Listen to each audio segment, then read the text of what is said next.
Three, two, one, and we are rocking and rolling.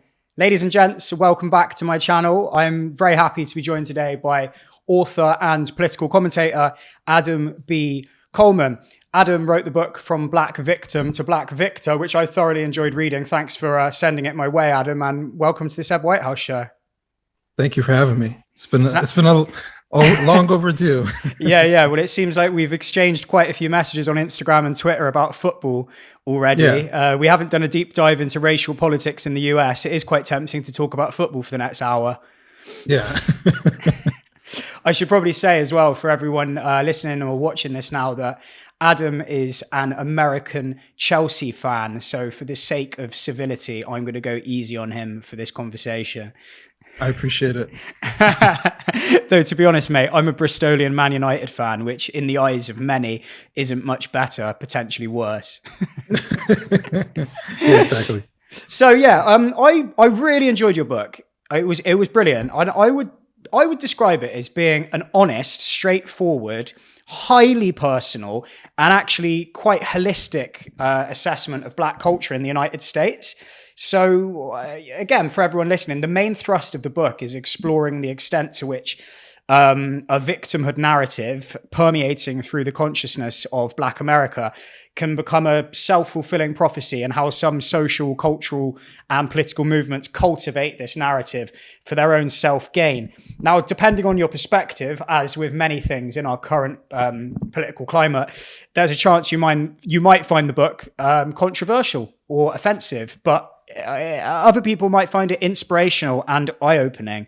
So, how's the book been received so far? I would say pretty well for the people who actually read it. I don't see myself as that big of a, excuse me, I'm dealing with getting over COVID too. So I got this cough. Okay.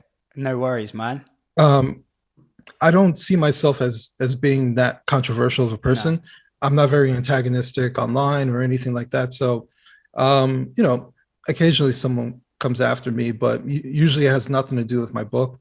Pretty much anybody who's read it, even the reviews on Amazon and so forth, they appear to be pretty fair, and people thoroughly enjoy it, even more than I could have ever hoped. That's brilliant.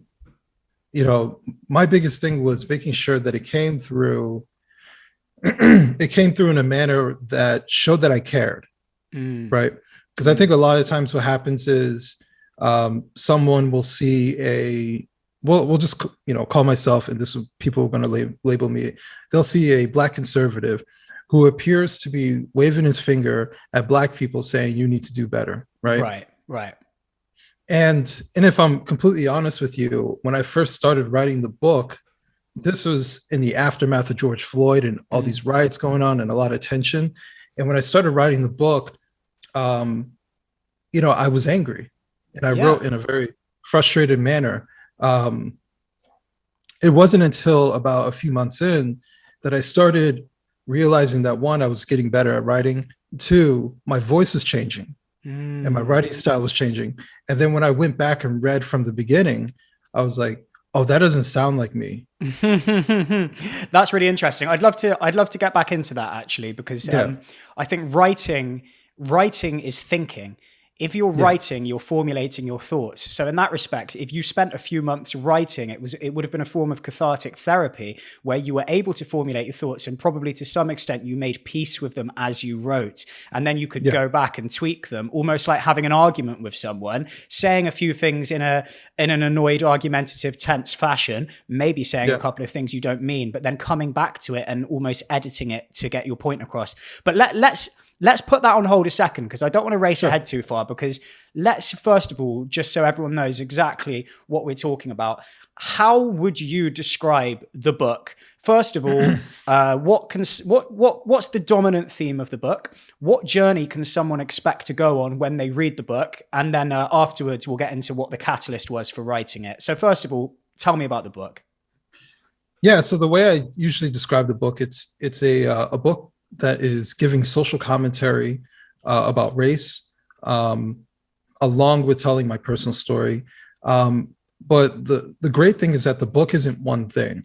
right? So there's, for example, I talk a lot about family in talking about my life growing up as a child of from a single parent home and how it affected me as a child. But I'm very into like psychology and human behavior.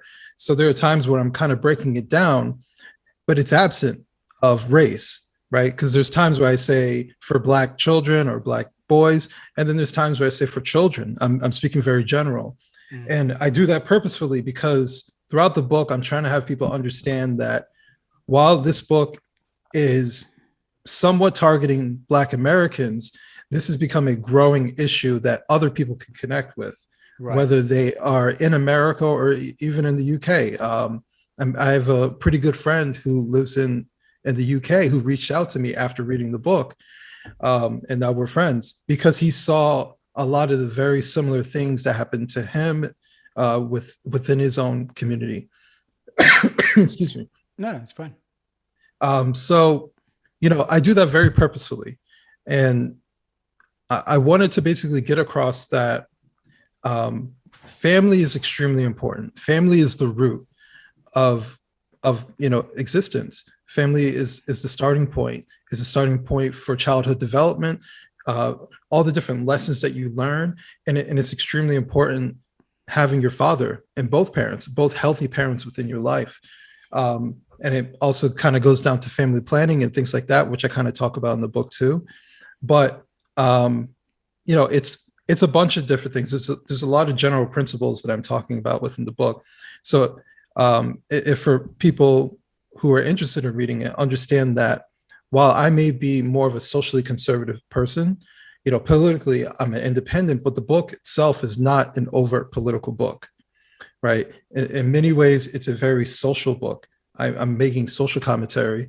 There's only a few references where I even talk about, let's say, Democrats, but I'm doing so for a very particular reason.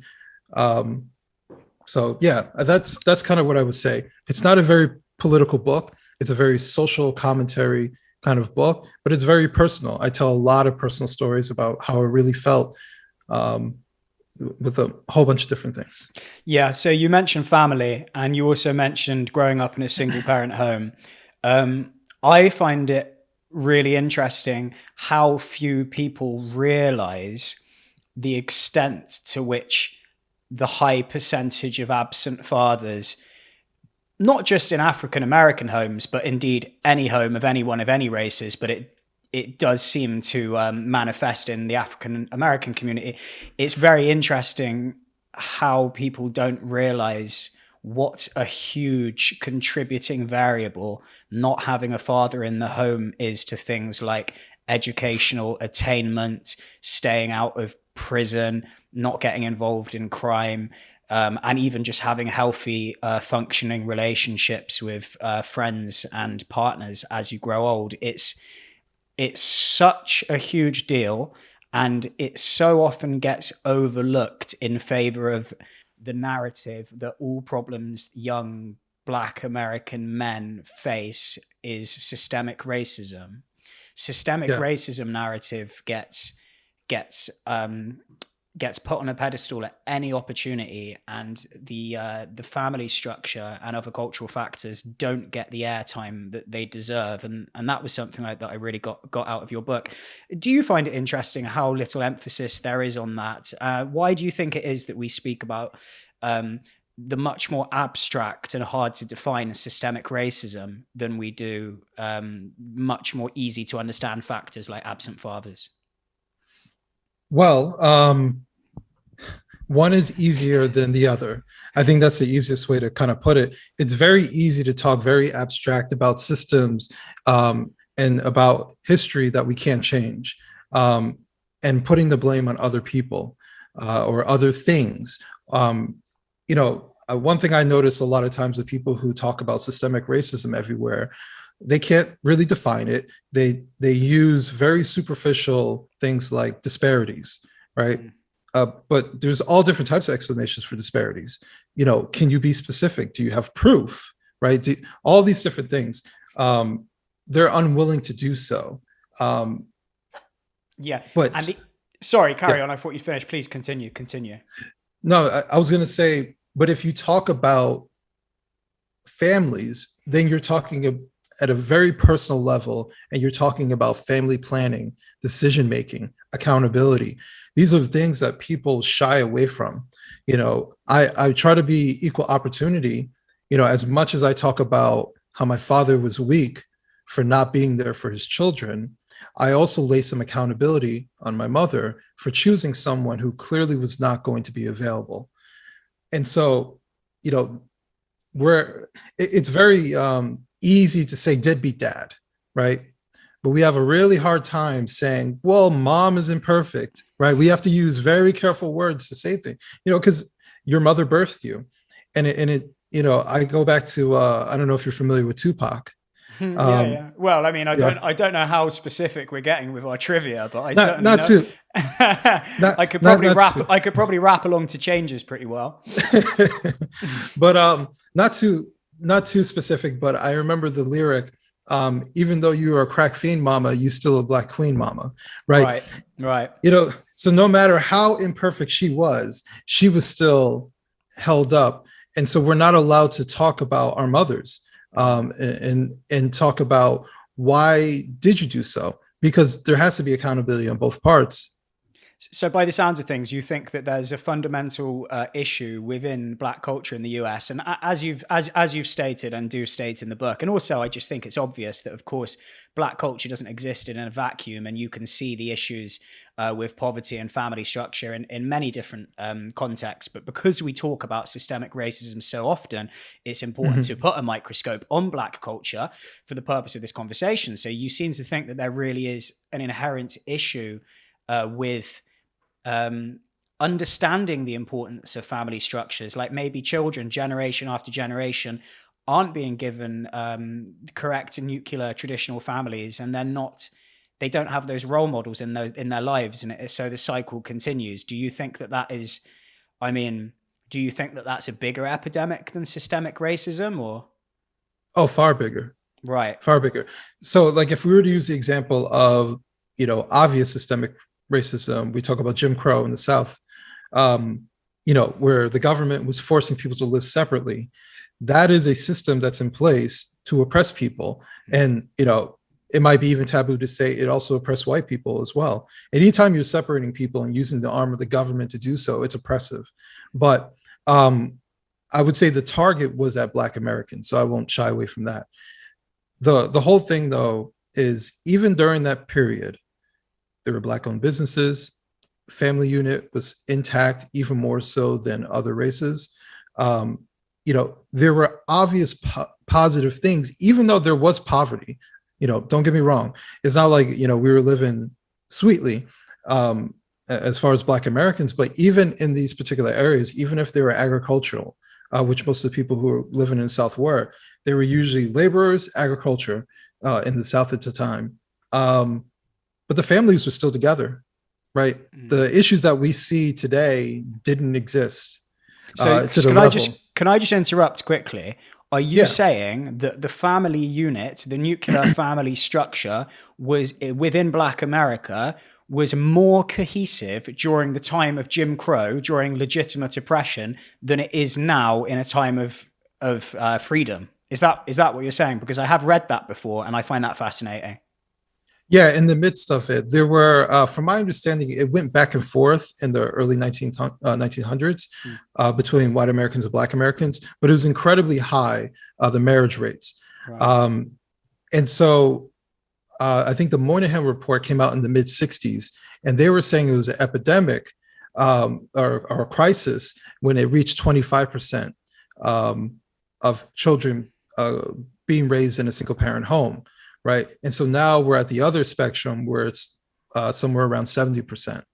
Right. So, there's been a tremendous shift into this particular thing. And so, when I examine all these different things, and especially when you learn more about psychology, just basic psychology, basic human behavior, childhood development, you look at all these things and how important and impactful it is. And then when you learn that 70% of children are at risk of having all these things to be deficient of. I can't ignore that. You know what I'm saying? Yeah, 100%. And yeah, I just find it fascinating that during a time of legitimate, non-abstract, oppressive, structural racism, the family unit was more intact than it is now during a time where people are free to make their own decisions. And yet Yep. systemic racism is blamed for all of these issues that we face, which clearly having a disrupted family unit is such a main contributor to. That's really interesting. Yeah, absolutely. So you're a father, an author, and a professional man. Yet, because you're a black man in the US, there are many who immediately assume that, like, you personally must be negatively affected by or have some strong opinion on systemic racism and the legacy of slavery. How does it feel constantly being discussed in the context of slavery and racism? Well, that's the interesting thing about this whole conversation about race. In many ways, it's overblown, even the conversation aspect. I understand you're in a different country, and so the only way for you to kind of know what's going on, unless you know people personally, is basically through some form of media, whether it be a television show, the news media, whatever.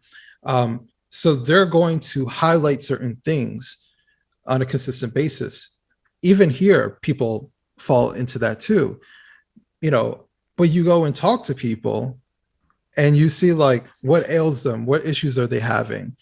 None of it has anything to do with racism. I had a conversation with someone that I really care about, and they're more on the mold that, not to the extent of being like a leftist systemic racism everywhere, but to them, they see it as a contributing factor. And I say to them, let's say you're right. Let's say that there is systemic racism and it's preventing people from finding jobs and making more money. All right, two things. Do you think it's beneficial to have both parents economically, right?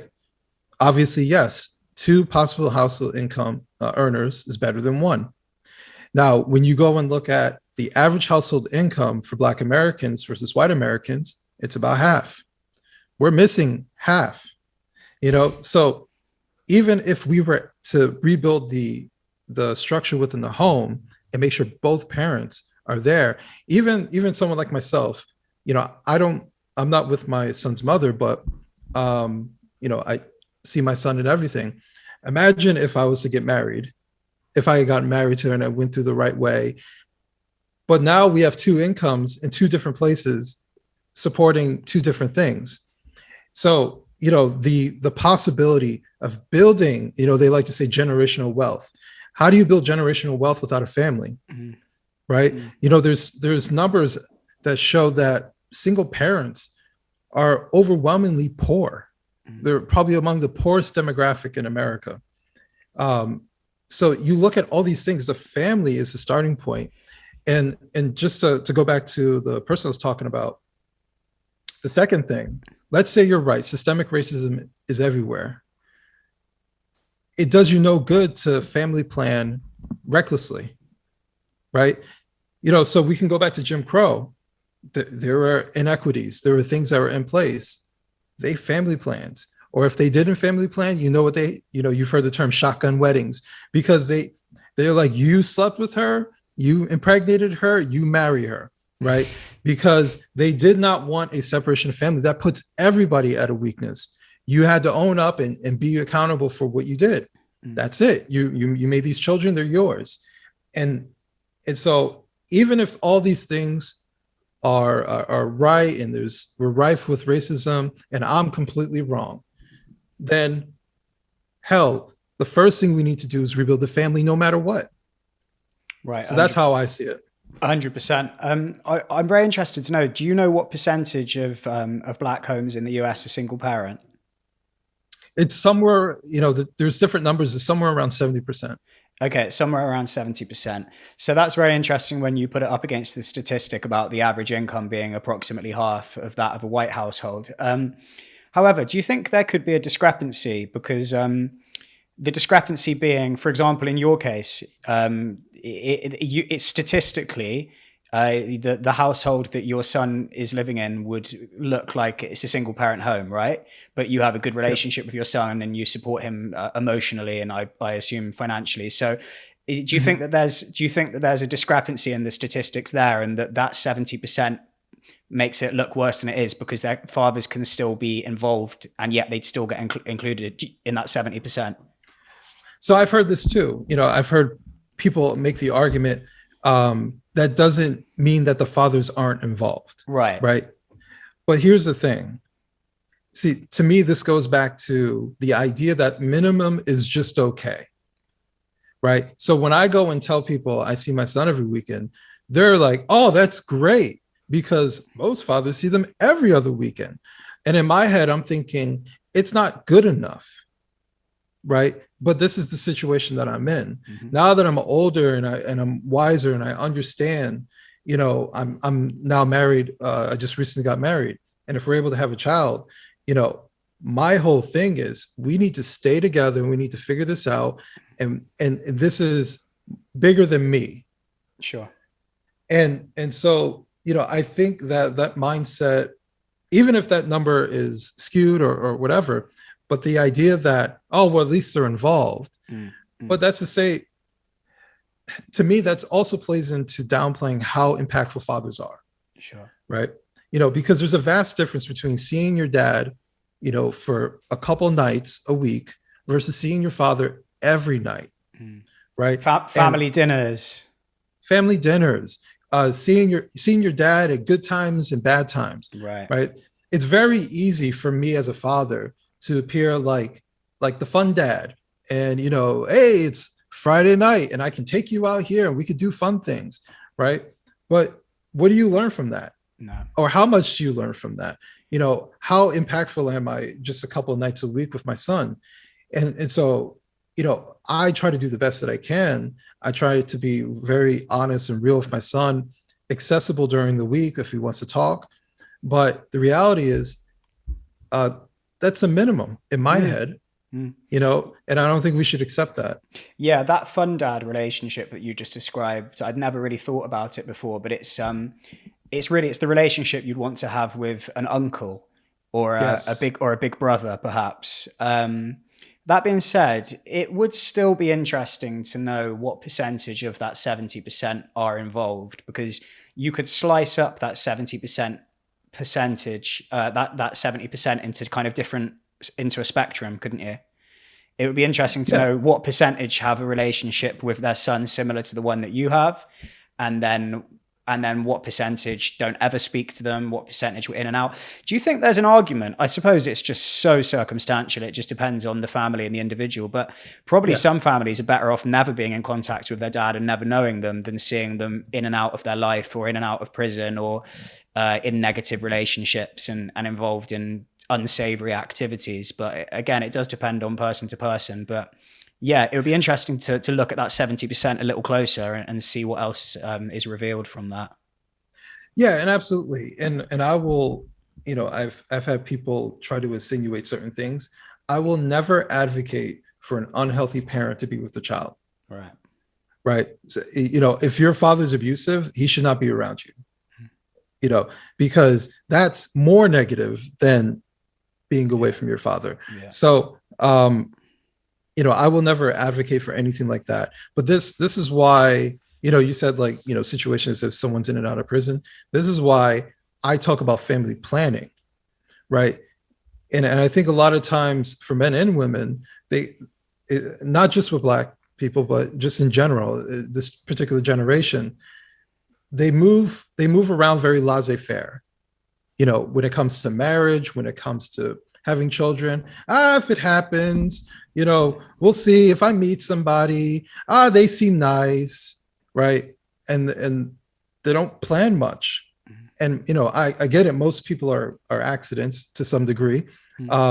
as far as being born, but there are plenty of people who have short-term relationships, make children out of it, and now that person is in their life forever. Mm. I can think of some exes that I'm just like, woo, I'm glad I never. yeah. No, I was with a girl. Probably shouldn't say it. It was a long time ago, but yeah, man, we were talking about having kids very early on. Me and this girl, and this was like literally like 7 or 8 years ago. So I was only 20. I was only 24, and yeah. It's naivety, but that's something that I've had to unlearn in the last 10 years or so, because I obviously completely agree with you and what you're saying, but I was actually shocked in my early 20s and mid 20s. I remember being surprised at the sort of casual blasé way in which people started having kids, because I'd never thought about having children myself at that age. So it wasn't something that I'd really entertained. But I think I always had a sort of default assumption that deciding to have kids was a huge thing, and you would stay with someone for a few years probably and really get to know them, because everyone knows it takes about 18 months to start having some rocky times and really start feeling each other out, and then you still get to know people year on year on year. So in my head, it was always just common sense and just like fucking obvious to just not have kids after 6 months. And then suddenly people just started having kids so quickly. And I remember thinking, you don't even know each other. So then as I got a little bit older, I've had to readjust my position on it and just think, oh, well, maybe that's just the way it goes. And that's just the way that the world works. And of course, for thousands of years in many different societies, in many different cultures, that is the way it's gone, because nature takes over, doesn't it? Yeah. But if it's all possible, yeah. Like, I mean, what exactly do you mean when you say family planning? What does that? We don't really hear that phrase that much in the UK. I mean, I guess I know what it means, but could you just like confirm? Yeah, marriage is the goal, right? I know that people like to poo-poo on marriage because they've become very pessimistic about it, looking at divorce rates being around 50%, but they're also around 50% success. So it depends on how you want to look at it. Sure. I would be remiss to talk about how, single parent homes are detrimental to children, but then at the same time say, don't get married, right? And I think that as someone, especially who's newly married, if you're going to have children if a woman's going to have children with a man, she needs to know that the man has some skin in the game, that if he cuts and runs, it's going to be painful for him to cut and run, right? Which is why you want to make sure that you get married to the right person. Both parties have to choose wisely. Men have to choose women wisely as well. I'm into all different types of content, and I really think about a lot of different things. I've talked about relationships just in general on different podcasts. And I think the mindset of men, most men, is from a scarcity mindset. You get with a woman, which is already difficult enough to find a woman who A, wants to be around you, and B, wants to have sex with you, right? So you're like, all right, cool, right? You're happy.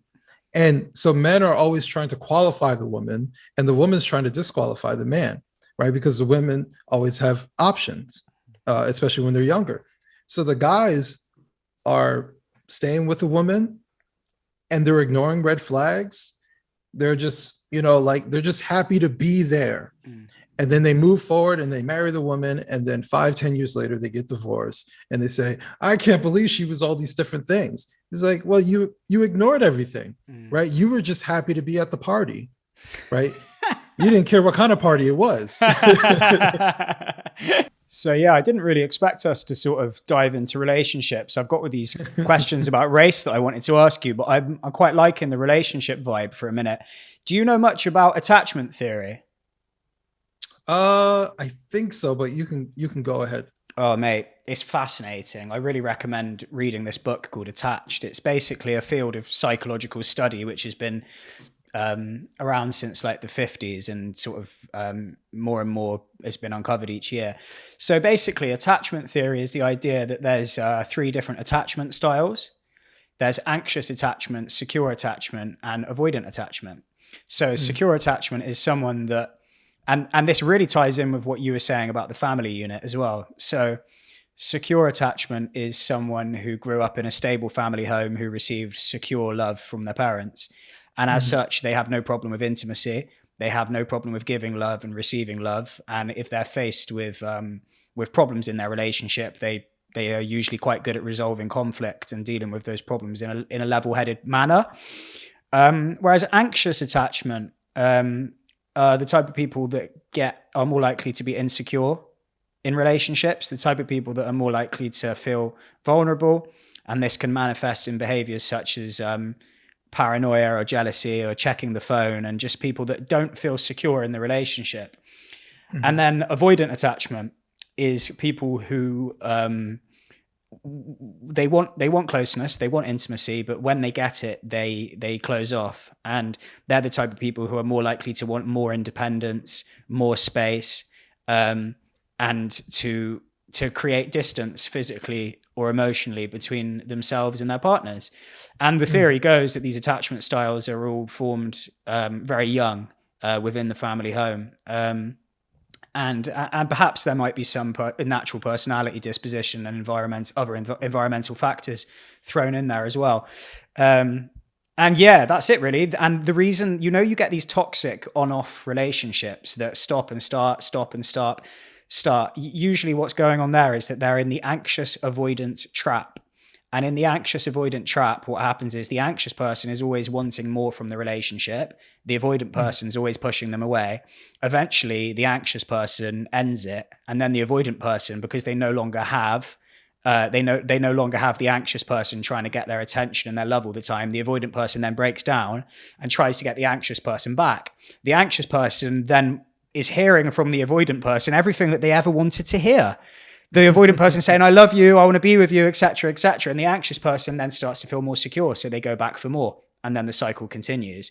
And I think that everyone has either experienced or know someone, a friend or a family member, that's experienced relationships like that. Does any of those attachment styles like ring a bell to you or resonate with experiences that you've had? I think at times maybe the anxious, not to the extent of jealousy or anything like that. Yeah. But maybe looking for, maybe being very hopeful that things work, but unsure if things are good, and trying to do everything possible to appease the other person.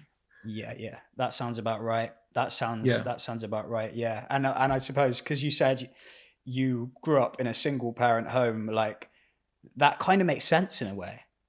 Yeah, I agree with you.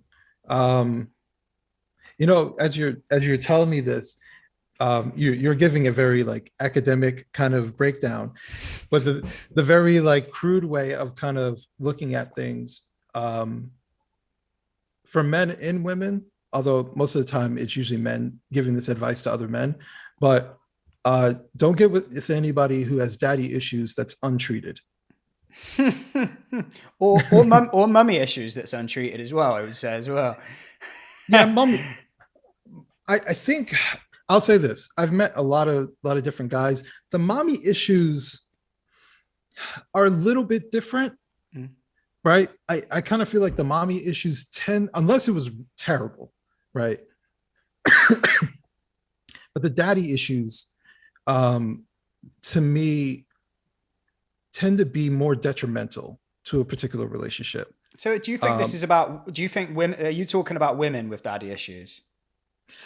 So because I'm a guy, that's the first thing that kind of comes to mind. But I would also say that for women too, because there's all different. For men too, yeah.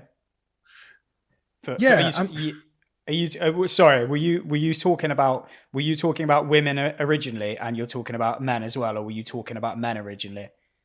I was kind of talking about both. Okay. Yeah, in the beginning, I would say there are certain things, like for example, most women want a strong, secure guy, right? Who has traits of masculinity, who is fine and pretty balanced, right? But when you get with a guy who was raised by a woman who doesn't have a lot of contact with men. I mean, that describes my life. I had my mom and my sister. We moved around a lot. I wasn't around other men. So I'm starting from behind on the aspects of manhood.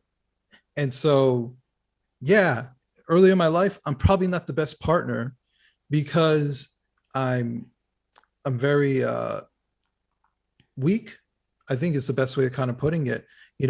I was the nice guy. I was doing too much because I was anxious. I didn't want them to leave. I'm going above and beyond.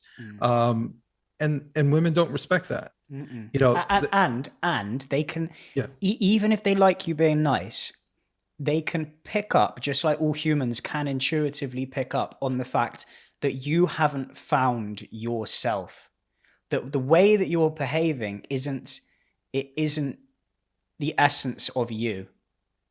Yeah. Your all of your behavior is coming from a place of sort of, well, you use the term weakness or maybe insecurity. It's not grounded or balanced. So even if that behavior manifested as something different, whether it was anger or treating them badly, it would still be that intuitive thing that this guy hasn't found himself yet. Yeah. I would say that. My wife, she likes to joke around. She's like, oh, I wish I knew you when you're in your 20s. And I tell her all the time, you wouldn't have liked me. I've had a similar experience because I was actually much more confident in my late teens and early 20s and mid 20s than I am now, because as I've got older and wiser, I've got more humble. Whereas when I was younger, I was, the classic phrase, like, intelligent people are full of doubts and the stupid people are full of confidence. Well, when I was younger, I was definitely more stupid than I am now. And I was so confident, borderline arrogant at points, that I had a completely different attitude and ability to speak to and develop romantic connections with women. I was almost in a strange sort of way if we were to judge it by the crude criteria of hooking up, I was at my optimum then. And now there's much more doubts and thoughts and a bit more like humility floating around. Yeah. So I've had people say, I wish I knew you in your 20s, but for the opposite reason that you just stated. Yeah. So we seem like we've gone in very slightly different directions, but hopefully both have reached a grounded place within that. Oh yeah. I'm far less doubtful. Yeah. And I'm very comfortable with myself. I wouldn't have been able to sit down and write this book if I wasn't. Right. Because now I have to face some scrutiny by being public. Yeah. So do you know what? Actually, on that note, there's a book right there, which I'm just going to grab because I'm going to read you something quickly. Sure.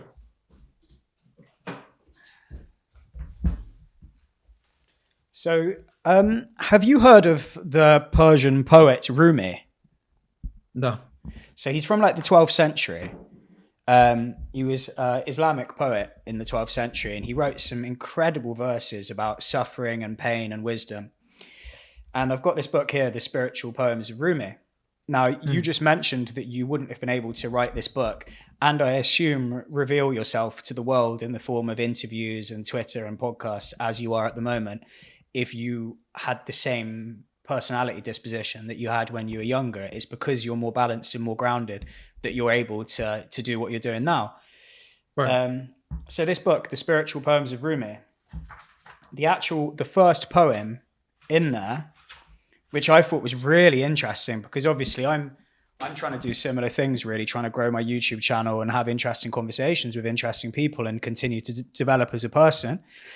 The first poem is, "Don't seek fame as long as you are not secure in yourself.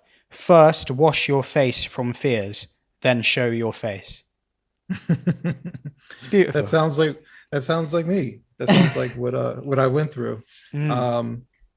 I would also say don't seek fame. Right. Yeah. Just in general.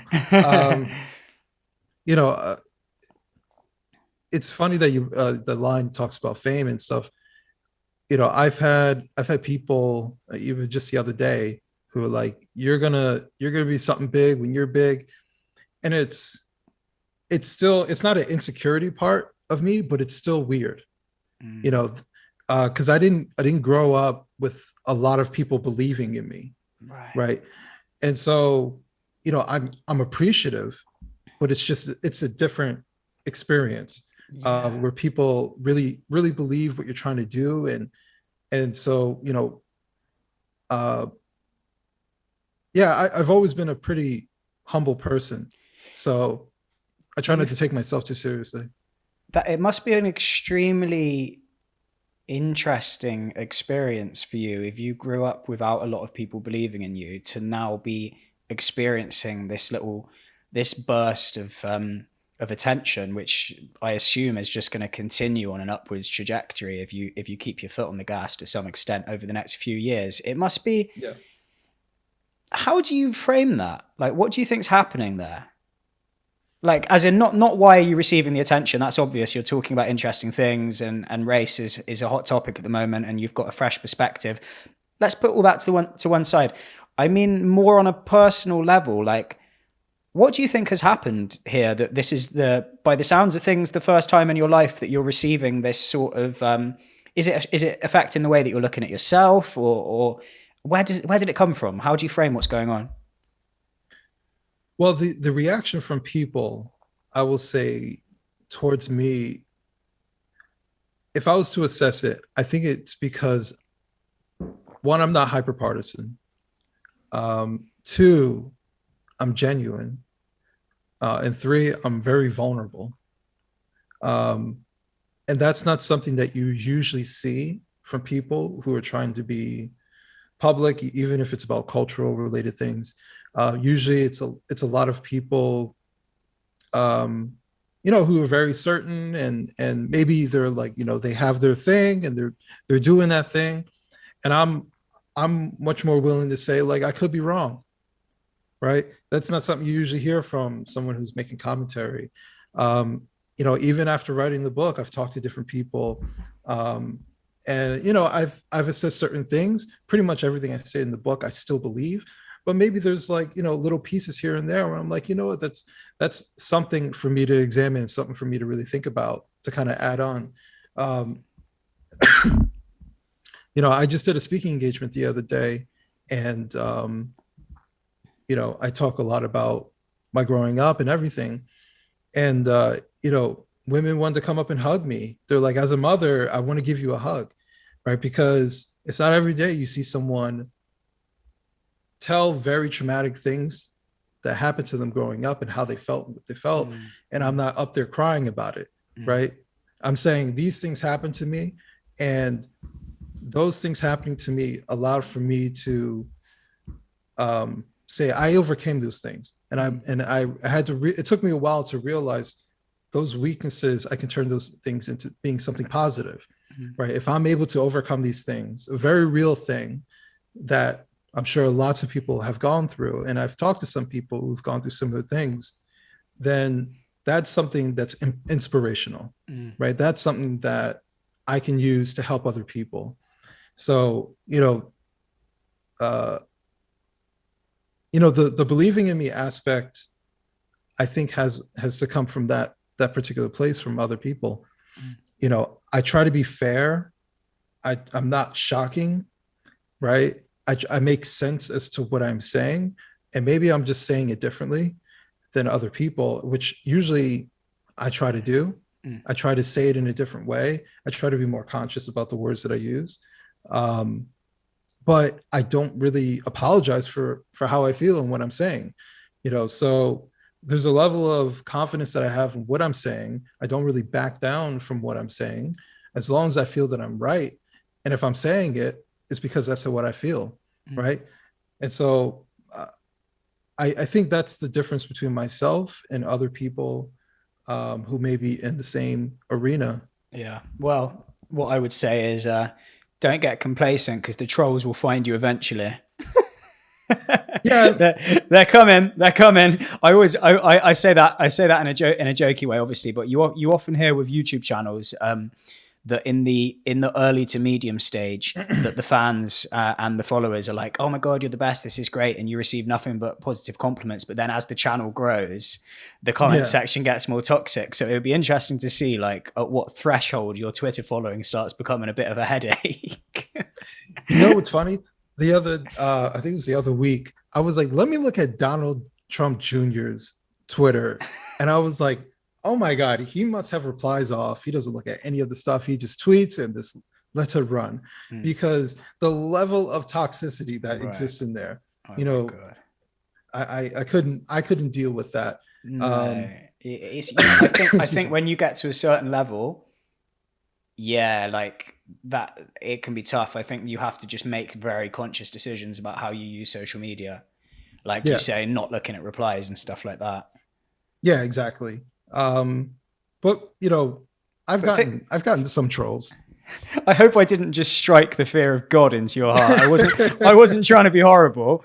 No, it's all true. To be honest, the more when you start getting negative feedback, that's usually a sign that your personal profile is expanding and you're getting more well known. And then it's just everything has a downside, doesn't it? You pick your poison, you know? Exactly. You know, and it's funny we're talking about this because today I just passed 15,000 followers on Twitter. I saw that. Yeah, congratulations. Yeah. Thank you. I've been on 1,000 for about 10 years because I used to be a professional. I used to be a professional wrestler in England, so all of my followers are from wrestling like 10 years ago, and it hasn't grown much since then because I don't really use Twitter. But yeah, gonna have to try and get on it a little bit more, I think. George Floyd, a bit of a segue there. I have seen in other podcasts and conversations that you've had that the George Floyd, what happened to George Floyd, which was obviously horrific, was the catalyst for you writing your book. Is that correct? That's correct. It's interesting because it was less about George Floyd and more about the reaction post George Floyd. I remember when the video first came out, you know, because there's been other police incidences, you know, throughout the past involving someone who was Black and police. And I actually never, in the beginning, I never even watched like the whole thing. It was enough to see like, oh, that doesn't look good. But I never thought it would turn into what it turned into, where it was like this worldwide phenomenon. Oh my God. Even in the UK, I remember murals, and I was like, what's going on? This is abnormal. It was insane. Like I want to actually just like specify this and like, not specify, shine a light on this, emphasize. I want to emphasize this because it's really easy to forget how crazy things were.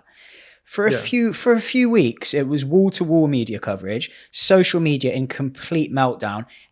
Everything was about race for those few weeks. How was that time for you? So it's interesting because I basically had no real public persona. I really didn't even share my views on social media at all. I only really talked to friends, and you know, and my now wife.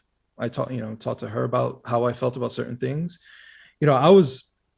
We can get into this later, but you know, I had political transformation for myself personally. But these are all very personal things for myself. I never really expressed it, but from the aspect of, you know, going through Facebook, I was primarily on Facebook and just like reading and looking at things, and it was just like a public panic attack.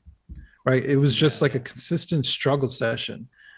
And I was just like, all right, I get it. This thing wasn't good. But why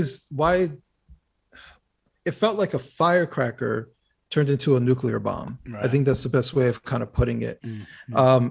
And it just felt like it was unproductive, victim riddled, and like it just lacked nuance. Like there was nothing in detail coming from it. It was basically just people crying on the internet about someone they've never met, someone who's completely flawed, that is ambiguous even at the time. even at the time, I'm like, well, obviously he didn't just, end up on the ground. What happened before? Like, I'm just curious what happened. How did he even get there? And this is before the body cam footage came out. So, I'm just looking at all these things, and I'm like, even if I'm to say like absolutely horrible, and let's say the racist cop, okay, but what does that have to do with me? Why should I have this highly emotional reaction and think that all white people are terrible or all cops are terrible? Like, why should I go through all these things? Does it seem kind of irrational? Right? And why is the media pumping this so hard? Why are politicians pumping this so hard? And I just started looking at everything. I started getting really frustrated. And for a period of time, I was like, am I the only one that feels this way? Because that's what it felt like. I went on, I started actually going on free speech forums and talking to people. And they were like, no, you're not the only one. We feel the same exact way. And then started talking to more people behind the scenes. And I'll say one last thing. I put out a post that specifically, it was a very, very long post. It was filled with nothing but statistics, right? And explaining why I was looking at certain statistics. And so I had like one small paragraph that said, looking at all these different statistics, the biggest thing that comes out is the single parent homes, right? Not making any hardcore judgment or anything like that. I spent days looking up stats and putting everything together to put it out there. And while there were some people who were like, oh, that's cool. Because even in the very beginning, I said, I want this to be an emotionless post. I'm just looking at things, if you're going to read this, please read it without emotion. Just understand that. And obviously, not everybody follows your directions. And that resulted into arguments, even with someone who's in my family, that I've known most of my life. So that's when I felt like I'm onto something here. And I got encouragement from other people who saw me write. They're like, you should keep writing. And they were talking about like articles and stuff. But that's when it hit me. I should write this book, because I had actually wanted to write a book, but I had no idea what to write about. And that's what kind of pushed me. People are going to hear you talking about people crying on the internet and the overreaction to George Floyd's death and saying, what did he do before he was put on the ground? And, you don't know him. Why are you so upset? And people are going to hear that and think, well, because what happened to George Floyd is a symbolic representation of the epidemic of black men being killed by racist white cops in the United States of America. Now, this is something I think about nearly every single day, because for me, that whole period of time was like living in an episode of Black Mirror. It was like living in some surreal dystopia where people are distorted by complete falsehoods. Now, I don't even know how to begin that conversation with people. It's so complicated and it's so tricky, but I would like to read a paragraph from an article written by philosopher Philippe Lemoine. Last year, according to the Washington Post tally, just 16 unarmed black men out of a population of more than 20 million were killed by the police. The year before, the number was 36. These figures are likely close to the number of black men struck by lightning in a given year, considering that happens to around 300 Americans annually, and black men are 7% of the population. And they include cases where the shooting was justified, even if the person killed was unarmed. Of course, police killings are not the result of a force of nature, and I'm not claiming these are morally equivalent, but the comparison illustrates that these killings are incredibly rare, and that it's completely misleading to talk about an epidemic of them. You don't hear people talk about an epidemic of lightning strikes and claim they are afraid to go outside because of it. Now, you also make this point in your book when you say, how many unarmed black people do you believe are shot by the police? Hundreds? Thousands? The truth is far fewer than you probably would believe. If I told you that in 2020, the year of massive riots and protests nationwide revolving around the narrative of the abundance of unarmed black killings, that there were only 18 unarmed black people shot and killed by the police, would you believe me? Would you be surprised that in 2019 there were even fewer killings of unarmed black men? 12 to be exact. The Washington Post has a database of police shootings. I encourage you to look for yourself. I just don't even know where to begin with it. It's so difficult because people just don't understand the extent to which hundreds of millions of people going on those Black Lives Matter marches about the epidemic of police killings were just marching for something that wasn't happening. Yeah. And and here's the thing. And this is, let me tell you, 2020 was a year of multiple red pills, right? Because it was the red pilling of the media on a bunch of different levels, politically, but also socially. It was the red pilling to really look at all the different incidences that have happened, let's say in the past 6 years, or let's say 5 years prior to George Floyd, looking at all these different incidences and really examining, because if they're lying and fabricating certain aspects of these stories today, that means they could have been lying and fabricating certain aspects of stories in the past too. And you go back and you look at Michael Brown, right? The media kept perpetuating the lie of hands up, don't shoot, to the point where there was so much pressure that they even got the federal government to come in and investigate the police department and investigate this entire situation to basically find out. And there's a report, and people can read the report online, their findings. All the witnesses basically admitted they didn't see him with his hands up, right? Some of them were admitting, I don't want to say anything because I'll get pushback from other people who are in the community, right? They knew that it was a lie. They knew what this kid had done, and they knew that he was the aggressor, right? Some witnesses said, yeah, he came after the cop first. I saw it, right? And they have him listed as witness number whatever. So you have all these different things, and you're saying to yourself, we have a whole media apparatus within this country filled with reporters, of journalists, all these different things. I'm just a guy with Google, right? And you mean to tell me that they couldn't look this up? They couldn't corroborate certain things? They just went full force into it, 24/7 coverage. And I started realizing how often the media manipulates Black people or uses Black people for their own media game or the political gain. For example, right now is going on with the whole voting rights bill. The first thing they do, they go to Georgia, and Joe Biden is standing there talking about this is Jim Crow 2.0, right? With a bunch of Black people standing behind him, right? And this is not coming off as like I'm just Donald Trump fan or anything, but I'm just comparing. Donald Trump had a couple of Black people stand behind him at a rally, and they call those people tokens, right? Joe Biden has nothing but Black people as he's telling them that Jim Crow is coming back. And this is just like Jim Crow. That's a level of abuse. Right? I wasn't even aware of that. I haven't even seen it. Yeah, it just happened the other day. Right? To me, that's like saying you meet someone who was physically abused, right? And you always remind them that it could happen again, right? That you're re-traumatizing people. And it's even worse because you're re-traumatizing people that didn't even experience that trauma, right? When he said this years ago, they're going to put you back in chains, right? Referencing Republicans, right? Which Republicans weren't the one who put him in chains, right? But never forget that fact.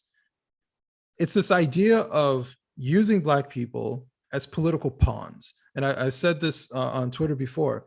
They use Black people like political footballs, and they just throw them from one cause to another. And so basically our policy making or any type of policy that moves forward, if it doesn't appear, not actually, but if it doesn't appear to help Black people, or if it's not COVID related, it will not go through, right? Those are the prerequisites to everything that happens today. And I'm sure it was like this in the past, but it has highly accelerated since the death of George Floyd. Well, of course, there's the phrase, never let a good crisis go to waste. Yeah. But I mean, I don't think I've experienced at any point in my adult life witnessing anything like the sort of mass delusion about, because I'd known for some time before George Floyd was killed the actual statistics around police brutality in the States.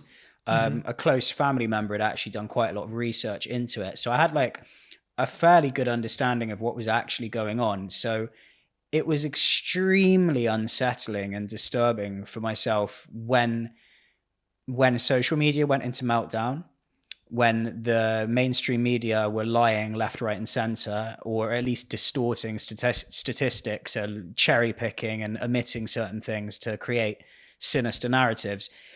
And yeah, I mean, I actually lost a friend of about 20 years in the aftermath of George Floyd, because I cycled through a Black Lives Matter march in my city, and I found even the Black Lives Matter march, there was about 20 or 30,000 people on this march. So it was pretty big. And I found it, like I said, it was like being in an episode of Black Mirror, because I knew the actual statistics about police brutality. And yet you were seeing placards and people chanting about this epidemic of police killings. And you even actually mentioned in your book, a study published by the Skeptic Research Center, where they asked people of different political standings how many Black men were killed in 2019. And the results showed how astonishingly inaccurate people's perceptions are in relation to the facts. 44% of self-described liberals believe that the police killed 1,000 or more unarmed Black men, 1,000 or more, when the number was like 12 one year, 18 the next year. And people are marching for this, and you know, like, they're getting really upset and they're really emotional. And I would be getting upset and emotional if I believed that it was true as well. But the statistic, like, it's just it. Anyway, I'm still kind of blown away by it. I still think about it a lot, because I'm still aware that hundreds of millions of people believe that narrative. But anyway, so I bumped into someone I'd been friends with for about 20 years, and you know, we were always quite good chums. We kind of dipped in and out of each other's lives, but we were like friends, you know, since we were kids. And I think at the time that she was like pretty unimpressed by the fact that I looked like visibly disturbed by the Black Lives Matter march. I was there like, look, I was feeling like really like icky about it, because these people marching along shouting just looked like zombies. And I knew the thing that they were marching for. I knew that they had a distorted perception of the actual numbers and they didn't know anything. And also I was already very disturbed by that point, because it was obviously apparent that this was happening not just in my city, but in millions of people around the world were doing it. Anyway, so with this friend of mine, you know, we spoke on WhatsApp a few days later, and she said to me that she was trying to like unlearn or dismantle the white supremacy within herself. And I'd never heard her speak like this before. And I was like, oh God, another one bites the dust. She's obviously bought into this everything is racist narrative. All white people are racist. And it's just so spiritually invasive to think that you have white supremacy within yourself, and that you need to dismantle this white supremacy, which is contributing to an epidemic of police killings on the other side of the Atlantic, an epidemic of police killings, which isn't actually happening, right? So I'm there like, oh God. And I send like a nice message back saying, look, you're not a white supremacist. Right? Which is kind of just surreal in and of itself. Like, you're not a white supremacist. Yeah, you're not a white supremacist. Most people aren't white supremacists, right? And here are some facts about police brutality, okay? It was a perfectly polite message. And the statistics that I gave her about police brutality are the truth. They're the statistics that you and I have been discussing about, and the statistics that anyone can find, that to be killed by the police in America as an unarmed black man is just as likely as being struck by lightning, and it's exceptionally rare. A few days later, I basically received an email, where she basically ended our friendship. A very critical and unpleasant email. At that point, and probably to this day, I was considered, I suppose, racist or maybe radicalized, and the irony that I was always trying to come from a decent, well-meaning place, of just like of wanting to understand the facts about what's going on in the world. And yet this highly emotional event takes place on the other side of the Atlantic. It gets broadcast around the world, even though white people get killed all the time by police, Asian people get killed all the time by police, black policemen kill white people, black policemen kill Asian people, white policemen kill Asian people, X, Y, and Z. And one incident, this one incident takes place and is sold as a symbolic representation of what's taken place in the United States. And none of the hundreds of people arguing on social media, going on marches, ending friendships, not talking to family members, getting genuinely emotionally upset by what's happening, they don't even want to check up to see if it's true. And you speak about this in your book, and I'd like you to elaborate on this now because I've just realized I have been talking for a couple of minutes. You'd think that they would think that it's good news.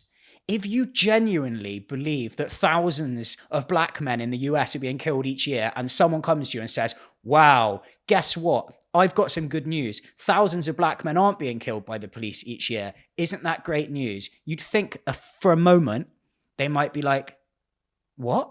What, this horrific thing that I believe isn't happening? That's amazing. I need to look into this, because if this isn't happening, that's a really good thing. And the world is a little less dark and sinister and disgusting than I thought it was, right? and yet their resistance to this good news. And not only that, if you're the person that delivers the good news, you're the bad guy. Right. So I would chalk that up to, and I've asked this question, why are people avoiding good news? Right? I think that's amazing. But I think in this particular aspect, George Floyd's situation sparked a new industry. I use industry in quotes, a new industry of saviorism, right? Because your friend or former friend who really believes this thing because it puts her in a position to become an activist and stand up for the rights of Black people in a completely different country, and act as one of the good guys, right, on the right side of history, who is standing up and trying to stop an atrocity that's happening in America. Taking away her saviorism puts her back into what she was before. And so once you convince people to become an activist, become a savior, not even a rebel, but just like a warrior for a cause, right? Even though that cause may be nothing but bunk and nonsense.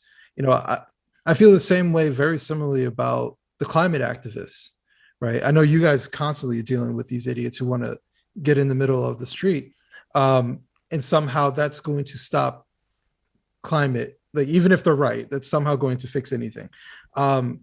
But it's the lunacy about it, right? Because they think it's such an existential crisis, they will do anything possible to save the planet. But in this case, they want to save Black people. And so, that's the main reason why your friend and many other friends, I actually have, as you were telling me that story, I had a very similar situation happen too. Before George Floyd, I had a friend who you could probably say she was a little bit of a feminist, right? Nothing too radical or anything like that. We had like a really good friendship. We would talk all the time, hour or two long conversations about whatever she wants. She could cry and call me. We had like a really deep friendship, and we would talk about all types of stuff. And my viewpoints on race has always kind of been the same way. I've lived all over the country. I've met all different types of people, and you just realize there's shitty people in all colors and cultures and countries, right? So the looking at people for their character makes more sense. That's my viewpoint. But there was always these questions about what it means to be Black and how important is race and all these things. And we would have these conversations, right? And I would tell her how I felt, and she would tell me how she felt, and all these different things. And I remember multiple times we would laugh at the woke, right? Oh, look at these people, they're ridiculous, blah, blah, blah, right? And then we had a little bit of a falling out just after COVID, where she just took on this level of arrogance. And she was incredibly rude. And I didn't like that. Like, I'm not putting up with that. And she was having some sort of crisis or whatever. So months had gone by, and I said, do you want to talk? Now, for me, do you want to talk means, are we going to resolve this or going to end this? Because it's whatever you want to do. I'm not going to cry over it. And so we had a phone conversation. For me, it was a little bit tense. But as she's talking, I'm like, oh my God, she sounds just like the woke. She's like, I listen to Black voices. Mm. And when she said, I was like, what the fuck? Like, she has never said anything like that. And I was like, they got her. They absolutely got her. It's like the invasion of the body snatchers, right? Just like, they got her. Yeah. The woke have gotten her.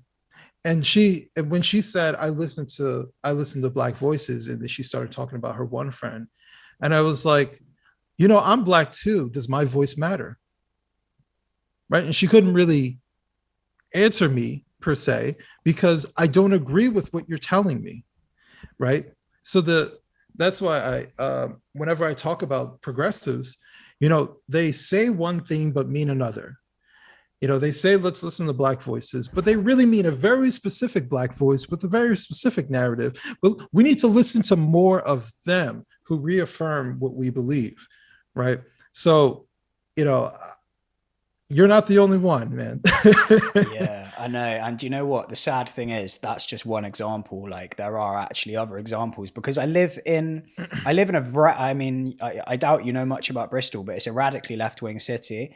And it was the first place to have a statue torn down. They torn down a statue of Edward Colston, who was a slave trader who built half of Bristol. So he was a philanthropist who built schools and hospitals, but he was also a slave trader. So, there's definitely a debate to be had about whether or not there should be a statue of him in the city centre. But nonetheless, Bristol was the city where it began the domino effect of statues being torn down in the rest of the country and in the States as well, I think. So it's a radically left-wing city here in Bristol. And I just think the incentive to buy into these ideas and these movements is so high, because you're incentivized by, first of all, your entire social group, your family, your friends, everyone you know, everyone you see on social media is saying the same thing. So you're just completely incentivized to just believe that it's true. Because if you weren't to believe that it's true, you would then be in a sticky situation with everyone that you know. And then on top of that, the moral virtue aspect of it. Really? Why? There's no practical reason, really. Well, there is practical reason, but why the hell are you and I having this conversation? I mean, wouldn't it just be so much easier to just be the good guy? Apart from the fact that you'd be having to sell your soul, obviously. Yeah. But I haven't fully blossomed into someone that's free to say what I think. Because I have lost a few friends, and I know that the vast majority of the people that I have on social media, on Facebook and Instagram, are either very left-wing or they're sort of left-wing by default.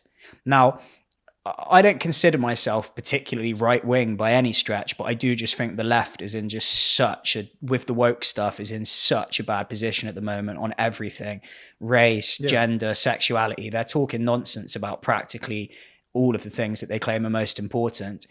And I'm not, despite the fact I'm having these conversations, I'll let you into a little bit of insight. And of course, everyone that's listening, I have these conversations because I still don't have the confidence to just put up a 5 or 10 minute video myself delivering points in a well executed, well worded fashion. Because I know that if I were to make a 10-minute video on police brutality now, that it would be much more likely to get a lot of views. It would be much more likely to get me attention, and a lot of that attention would be negative. Whereas I can smuggle these topics into more long form conversations, essentially because probably less people are going to listen to it.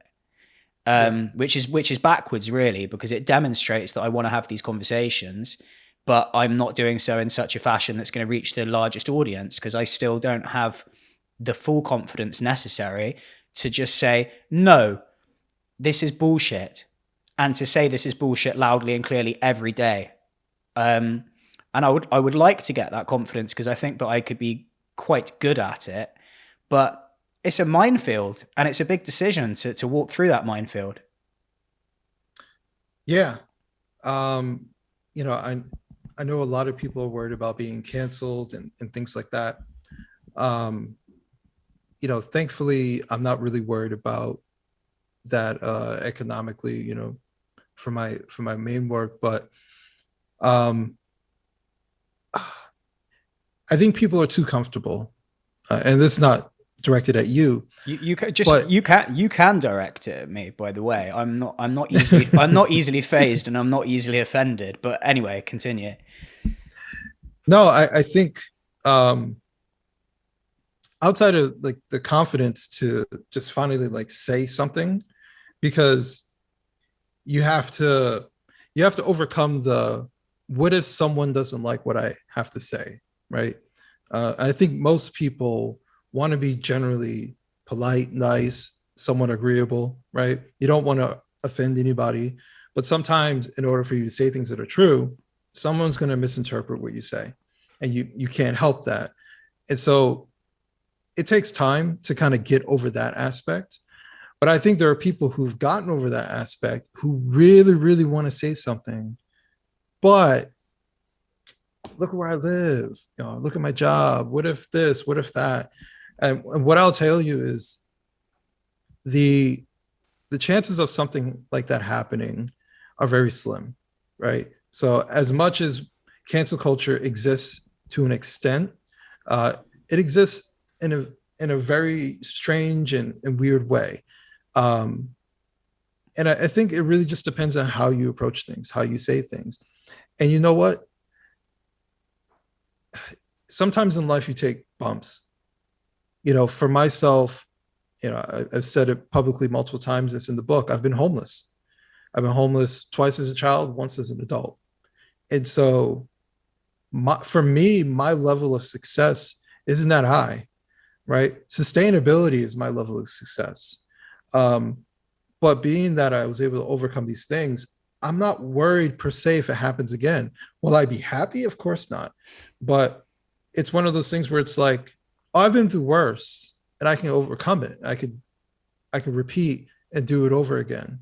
And now even more so that I am married, you know, so if one day, you know, my boss was to say, listen, you said these things online, we can't, and it has to fire me, I'm not alone anymore. Right.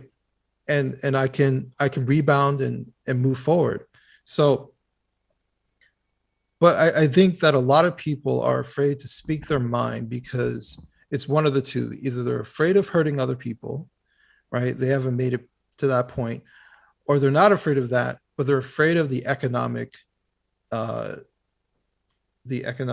revenge that might come their way for speaking up and saying things that they really feel. And you know, if you got your money straight, don't be afraid of offending people. If you have friends, if you have family that really loves you, they'll still love you, right? And if they will discard you because of one comment, then they didn't really love you. And that's what I feel like with my friend that I told you about. If she's willing to discard me after all the things that I've done for her, then it tells me that she wasn't that great of a friend. Right.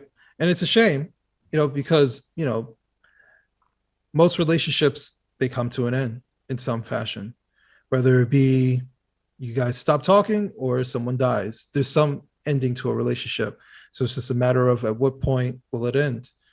So, I'm not worried about that. I'm not worried about being liked or someone, close to me who doesn't want to talk to me anymore. To me, I just see it as their loss because I know who I am. My intention isn't to hurt anybody. My intention isn't to talk badly about anybody. And I'm not about to fight for people to like me. That's your issue. That's how I see most things. So when we talk about racism, I'm like, racism, that's their issue, not mine. You don't like me, that's your problem, not mine. You're spending all this energy not liking me. Right. I'm not thinking about you. Right. So yeah, I completely understand and I completely agree with what you were saying. And I actually find that a bit of an inspirational speech that you gave there. For me, it's like a geographical thing. Because I don't keep my opinions to myself when I'm talking to friends and family. So like I have friends that I have differences opinions with, like the girl that I mentioned and like some others. And sometimes it hasn't gone well and I've stopped speaking to them. But I don't even keep my opinions to myself anyway. So it's almost like I'm scared of the wider world in a way, because Bristol is almost like the UK's Portland, Oregon. In terms of radical left-wingness, and I'm smack bang in the middle of it. So there's something weird about that feeling that you're surrounded. You're surrounded by people that might hate you if you say how much you disagree with the vast majority of what they believe. But you said that if you lose a friend on account of speaking your mind, that they weren't that good of a friend to begin with. I think there's a lot of truth to that, and I think that is important because I do know that I have people in my life that it wouldn't make a difference to my relationship with them. However, I also think it's a symbol of the times in which we live in. Like, it really is testament to how powerful that ideology is. I think sometimes people do lose close friends as a result of it, and that they actually were close friends.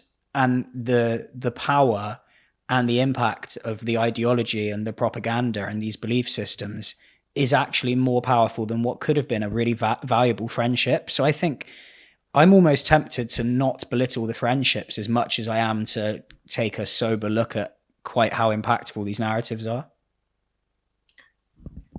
Yeah. I mean, if you want to look at it in a way like a cult, right? They get hooked onto whatever they're being taught. I am one for forgiveness, right? If someone is genuine, I can forgive them. That friend that I told you about, if she was the one, they called me and said, listen, I was completely wrong. I got wrapped up in this.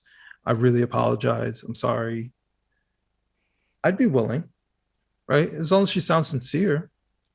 But I'm not going to knock down her door, to stay in contact with me. Matter of fact, the last thing I told her was to go fuck herself, because she was completely disrespectful, and I just won't tolerate that. So, but I am Christian, and I do believe in forgiveness, and I do believe people can redeem themselves, but it has to be sincere. So we mentioned absent fathers. In your book, you describe Black culture in the US as, it is a culture riddled with victimhood, bad behavioral habits, glorification of criminality, and excuses for all of the above. It is this very Black culture that is promoted daily within Black and white media as fun and edgy, but it destroys the progress of Black America.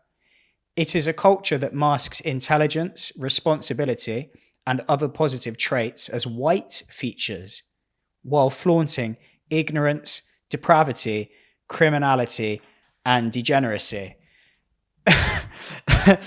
It's a pretty scathing assessment. There, isn't it? Yeah, that's how I see it.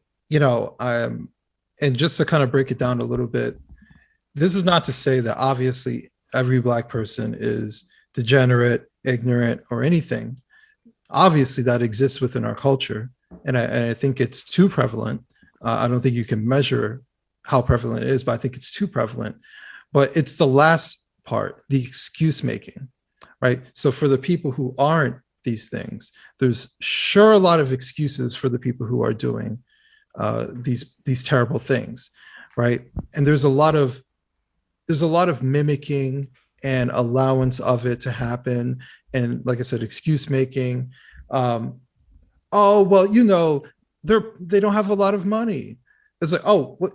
Why are they stealing these cars? Why are they breaking into these places? Why are all these criminals doing these things?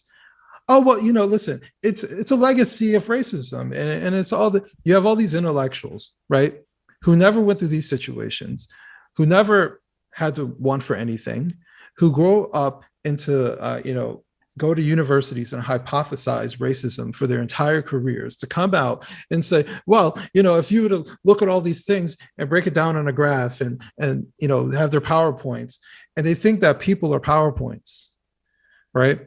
And they make so many excuses as to it being someone else's fault. Let me tell you, like I said before, if I am wrong, and there is this, invisible system of racism that's holding down Black people, you cannot make excuses for people's poor family planning, which is a big issue. So this is not the stereotype, woman on welfare has 10 kids or anything like that. One is enough, right? You have a rate where 1 in 4 Black women will get married. That's pretty low. That means that marriage isn't even being sought after, right? So it's something that's far, far deeper than that. And that's something that we can address. We have to look at ourselves and actually do so. I fit into that category. I had a child out of wedlock, right? And so I understand these things, and I understand that the level of danger that I put my son in, because I had my son out of wedlock, because I didn't family plan correctly, right? And so these are things that I have to own up, and this is why I have to work even harder to make sure that my son understands that I'm here for him, which he does. It's that level of difficulty that I added to my son's life by not family planning properly. And I am willing and accountable enough to say these things. But we have a lot of people who make excuses, who say, well, like, someone could easily look at my situation and say, well, I had my son at 21. Well, listen, you were young. No, that's no excuse. I shouldn't have done it. Oh, well, you didn't have your father. That's still no excuse. I was still an adult. Once you turn 18, we've all agreed that 18 is you're an adult. Once you turn 18, all the excuses of this happened to me in my childhood, even though they're valid, right? No one cares, right? I cannot go in front of a judge and say, give me leniency because my father wasn't in my life. They were like, you still committed the crime. You're still going to jail. You're an adult. So I cannot sit here and plead to people and cry about how I was young and dumb. Yeah, maybe so, but I'm still an adult. And I'm still held to be an adult, whether I'm 18 or whether I'm 48. I'm still an adult, and I have to act accordingly because of it. And the bigger thing to me is the excuse making. And that's why throughout the book, I talk about being accountable, right? If you're accountable, then that changes everything. That's one of the things that really changed my life, was just being accountable for everything. Even if someone did something else, right? I say, what could I have done differently, right? Not that it's my fault. It's not that. I'm just saying, what could I have done differently, right? So if I was to look at previous relationships, obviously both of us made mistakes, but I don't care about them. What could I have done differently? And learn from those mistakes and improve and become someone better for the next relationship. So like when I joked earlier about my wife, her wanting to know me when I was in my 20s, part of the reason I say you wouldn't have liked me is because I went through all these different things and I learned my lesson from them, right? One relationship, I took her for granted and I learned my lesson from that. And so now I don't take things for granted. I don't take my wife for granted. I don't take anything for granted. Another relationship, I was worried she was going to leave. Now I'm not worried. I'm not insecure. So, but in order to do that, you have to be willing to say, where are my flaws? And what I'm finding is that not enough people, if you want to say culturally, not enough people culturally are willing to say, either they'll say we have flaws, but it's someone else. We have flaws, but it's racism. We have flaws, but it's the system. We have flaws, but it's someone else's fault, right? They never go to the point we have flaws and we need to fix them. And if someone does, they don't even say we have flaws and we can fix them, right? They're not even optimistic about it for a lot of people, right? So it's a huge step, but it's the excuse making that's truly horrendous. Yeah, you speak about the excuse making, and I've got to admit, it did inspire a little bit of empathy in me then when you said that even when a lot of people acknowledge that they have flaws, they're still not optimistic about their ability to tackle them. Yeah. Yeah, and you say how they'll make it someone else's fault, but you mentioned these intellectuals who would say that the legacy of slavery and the continued existence of systemic racism is what fuels that criminality and degeneracy that you mentioned in your scathing assessment of Black culture. What I want to know is, do you think there's even a kernel of truth to that? Because obviously someone growing up in a state of abject poverty with no role models, surrounded by drugs and crime, are extremely likely to fall into that sort of life. So although there does need to be personal accountability, where do you draw the line between personal accountability and environmental factors? Because no matter how much emphasis we put on a personal accountability, when people grow up in that environment, there's always statistically going to be the likelihood that they will fall into negative habits and negative behaviors. And I also wonder the extent to which the legacy of slavery does contribute to that. Like, is there a kernel of truth to the points these intellectuals are making? I think it depends on which point you're talking about. First thing I'll say is you're right? One of the things that you hear from the left, and I used to be on the left, is the idea that pulling yourself up from your bootstraps is a bad way, and it can't fill. Not everybody can do it, right? Is ultimately what they try to argue. But not everybody can do everything, right? But it doesn't mean that the message is a bad message, right? There are legitimately people who could have done better. Listen, there are so many people who have had opportunities, even people in poor neighborhoods who have had opportunities that they just didn't take advantage of, right? And so, yeah, you need to be more accountable and be more optimistic. I think what happens also, we're very pessimistic. We're always thinking that this was bound to happen. This bad thing is inevitable. There's a lot of very pessimistic people that and this is not to say all Black people, what I'm saying is it exists within the culture of just a level of pessimism that if something bad happens, they knew it. It was just a matter of time that it was going to happen, right? It's almost like the partner who's been cheated on before and is just waiting for it to be cheated on again, right? But that paranoia lends to the cheating happening in the first place, right? Because you've been accusing the person of doing it for so long. It's just like, you know what, screw it, I'm going to do it, right? So it's that level of pessimism that exists. But to answer your other question, you were talking about, is there a kernel of truth what these intellectuals are saying? Yes, there is a kernel of truth what you're saying. However, in an article that I wrote, Black intellectuals are the conspiracy theorists of the Black community, right? Because in any conspiracy, there's truth, right? Is the CIA in other countries, right? Yeah. Are they doing some sort of espionage? Sure.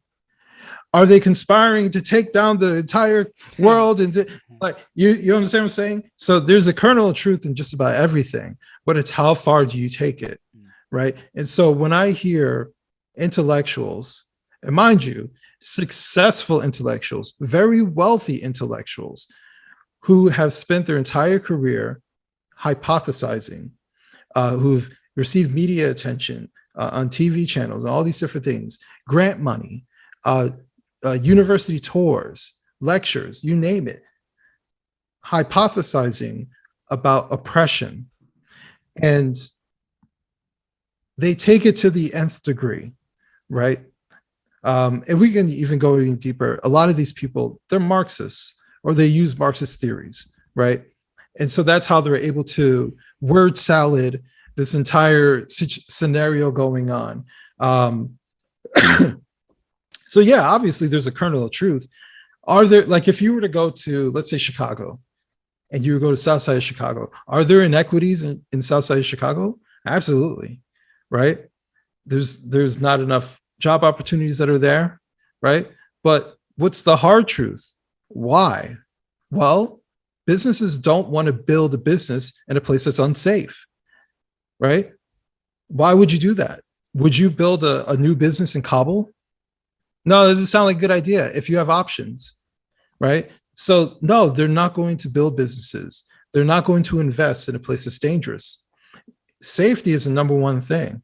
But if you had them theorize it, it's because white people don't want to invest in black neighborhoods and blah, blah, blah. But here's the crux of it. You can look at a place like Brooklyn, where white people came in and invested and redeveloped. You know what they said? You're gentrifying our neighborhood. You see what I'm saying? It's a lose-lose no matter which situation. Yeah. And so I don't know what exactly they want, other than to just always have a boogeyman, always have the white boogeyman that's there, that's always doing something nefarious and waiting. And so that's why they also, one other thing, they play this game of what is racism and who is committing the racism, right?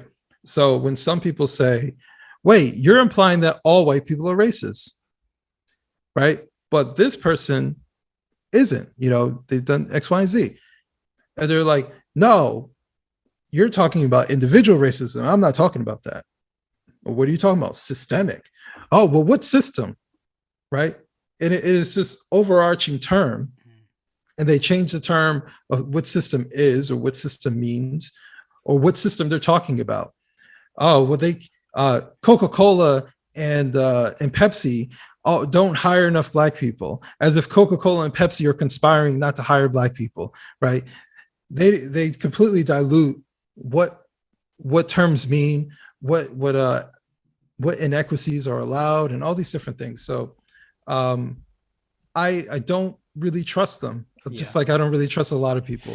Yeah, a couple of things I picked up from you there. The first thing that I find interesting is the idea that, yes, if you're in abject poverty, it is going to be more difficult for you to pull yourself up by the bootstraps, obviously. However, that doesn't mean it's not the right advice. It's always the right advice. And probably there's anyone that's ever lived in abject poverty who's gone on to create wealth or make a success of themselves would give that same message again and again. Be accountable, work hard, get yourself together, pull yourself up by the bootstraps. It's true that not everyone can do it, but it's still the only message that you can ever give to anyone that's hoping to succeed. So that's the first thing I thought. The second thing was on the comment of the Marxists talking about white people not wanting to open in black neighborhoods because they're racist. And then when white people open in Brooklyn, they called it gentrification. It reminded me of an anti-racist activist here in Bristol, a black lady called Jen Reed. And she was outside the court of the trial of the people that pulled down the Edward Colston statue. Now, in my city here, we have a black mayor. And she was on Instagram and she was saying, can you believe that there's 4 white people on trial in a city run by a black mayor, and they're on trial for pulling down the racist statue of a slave trader in a city run by a black mayor, and she was disgusted. It didn't make any sense to her what the white people tore down the racist statue while the black mayor presides over the city. And I was thinking, okay, and if we were to reverse their skin colors, you wouldn't be happy with that either. If they were 4 black people that had pulled down the statue and it was a white mayor, it would be proof of systemic racism. These white men in positions of power putting these black kids on trial. So basically, for those who are intent on shoehorning race into any problem, they will always find a way to make race the issue. You could have swapped those races round and she would have had the exact, she would have had a better point for her narrative. It's remarkable, really, the kind of mental gymnastics necessary to just shoehorn race into everything. And of course, it happens in other conversations with gender, with sexuality, increasingly with COVID.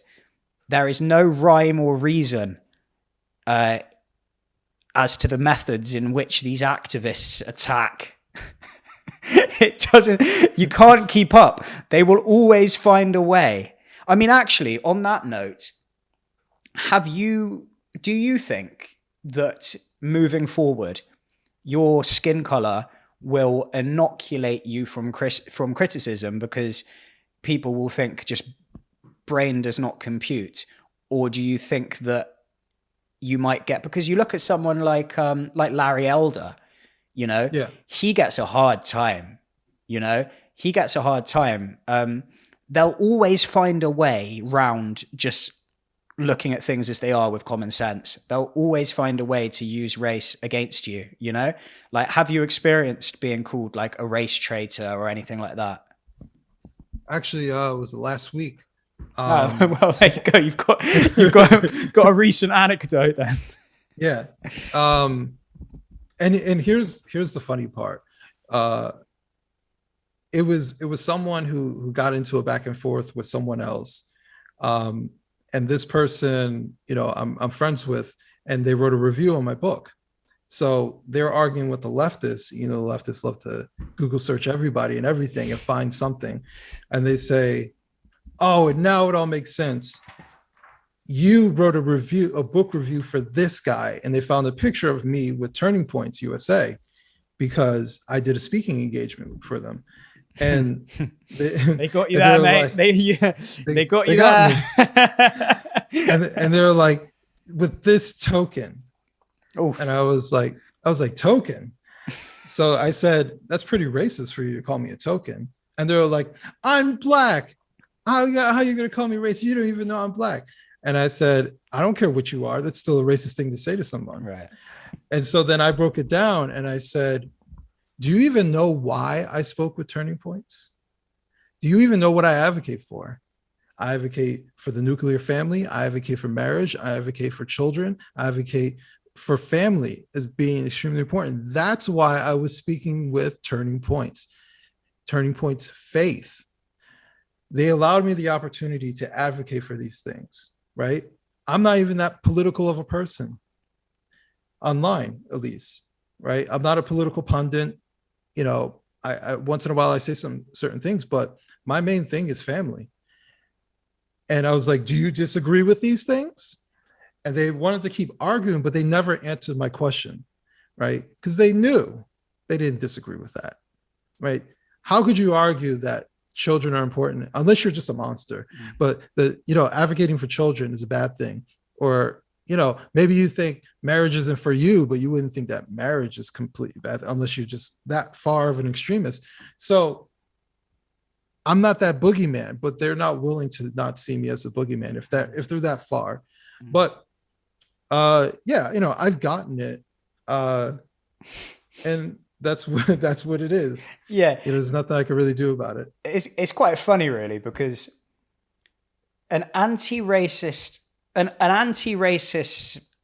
activist or an anti-racist person, whoever this person was, presumably they don't like racism or that they think that that's their shtick, right?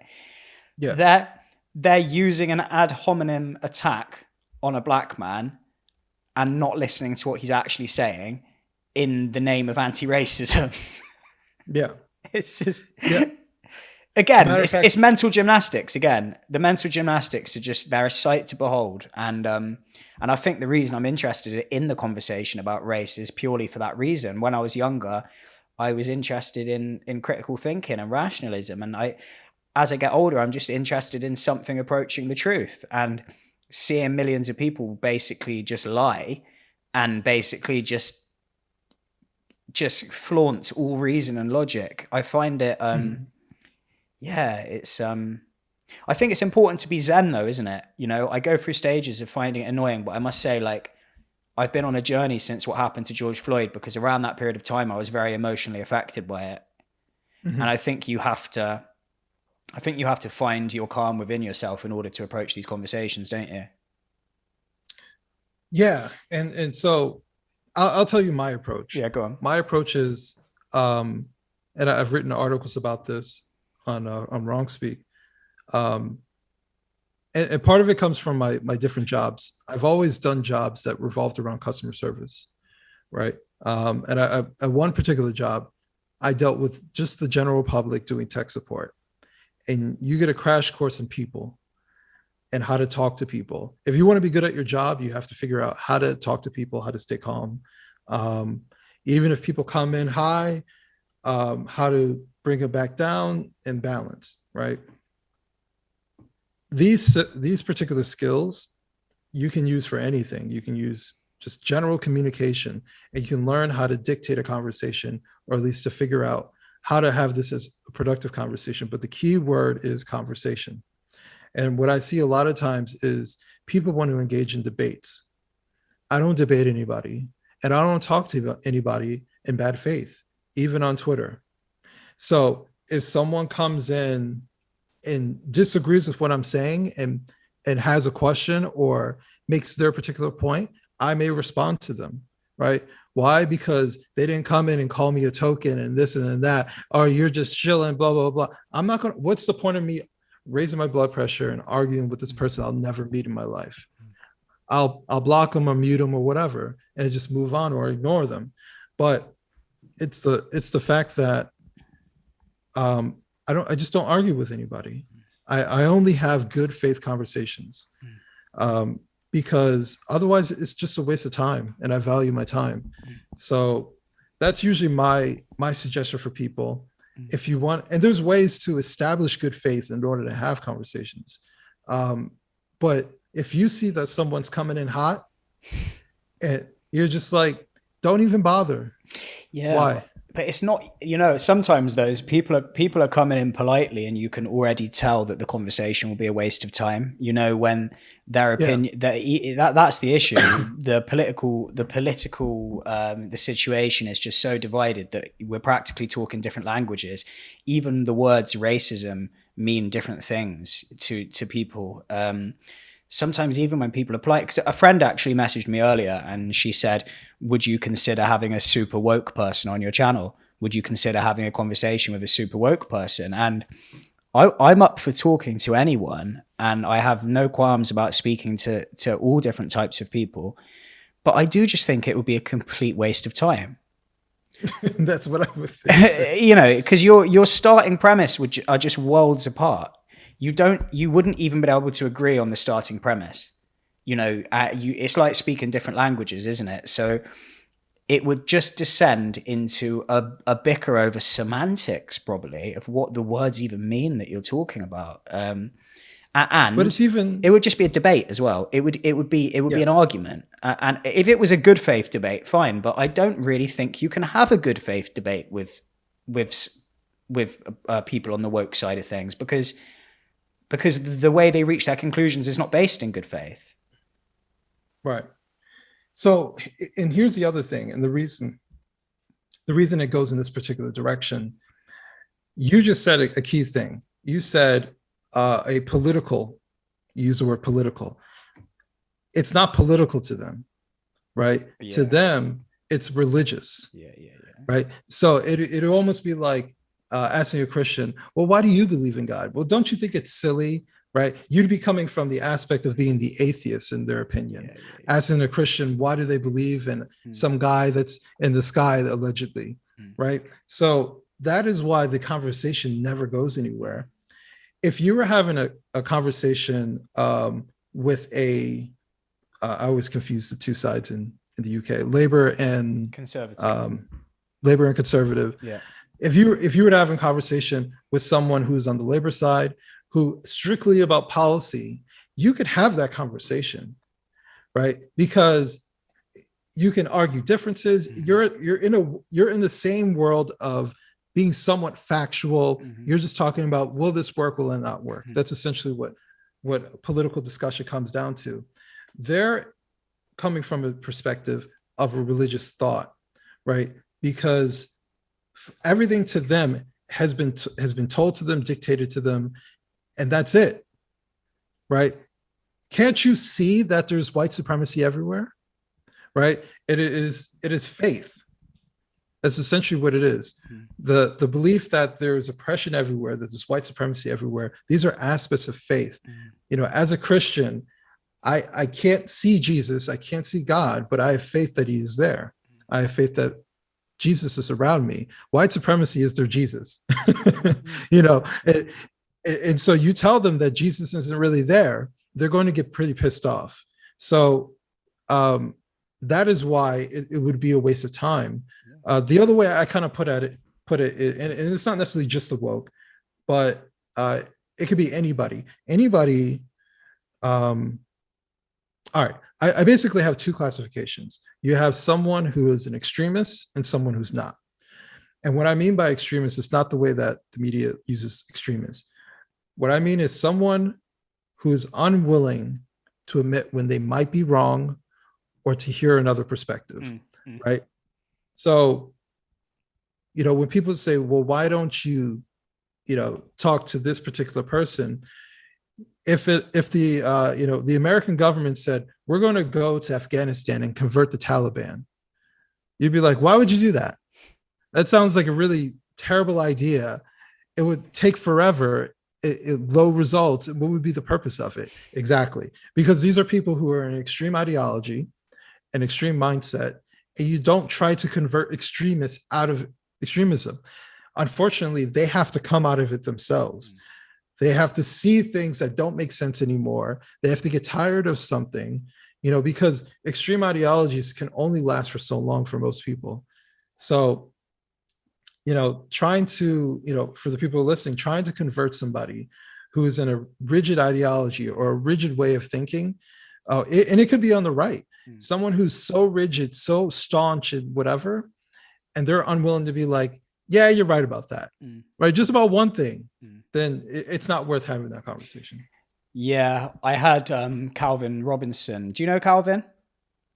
I've never talked to him, but I know who you're talking about. So I had him on the channel a couple of weeks ago. In fact, I don't know what order these videos are going to go out, so there's a chance that this one might go out first. But anyway, I had him on the channel a couple of weeks ago, and he basically said that he's not trying to convince the hard left, that he doesn't like the hard left, that he thinks the hard left are lost, and that he's not going to be able to change their mind no matter how hard he tries. He's trying to convince the more reasonable people on the left and the people in the center and the middle ground and maybe some people on the right. And I think that's a really important thing to remember, because when I think about speaking my mind on certain issues, whether it be via YouTube or just on social media, the mental mob in my mind is always the hard left. I'm always imagining the hard left reading what I'm saying. I'm almost imagining the people with the least charitable interpretation of what I'm writing, reading it. But I think it's just got to be so much more beneficial and so much more wholesome to think of the undecided, the reasonable people on the left, the people in the middle, the centrists, and the people on the right, to remember that those are the people that really you're trying to communicate with, because the people that have been lost to an ideology that white supremacy is everywhere and it's inherent throughout every aspect of our system, including within their own minds, and that there are 99 genders, and that a man should be able to compete with a woman in women's sports and dominate the sport, which doesn't seem very feminist to me. Yeah, they're not people, you're not going to be able to change their mind no matter how hard you try. Right, exactly. People want to conserve their energy, conserve their effort. It's not worth it. I agree with Calvin. Focus on the people who are in the middle. I'm a relatively moderate person in my viewpoints. I haven't really changed that much. So, it's about keeping people from going to the extremes from either direction,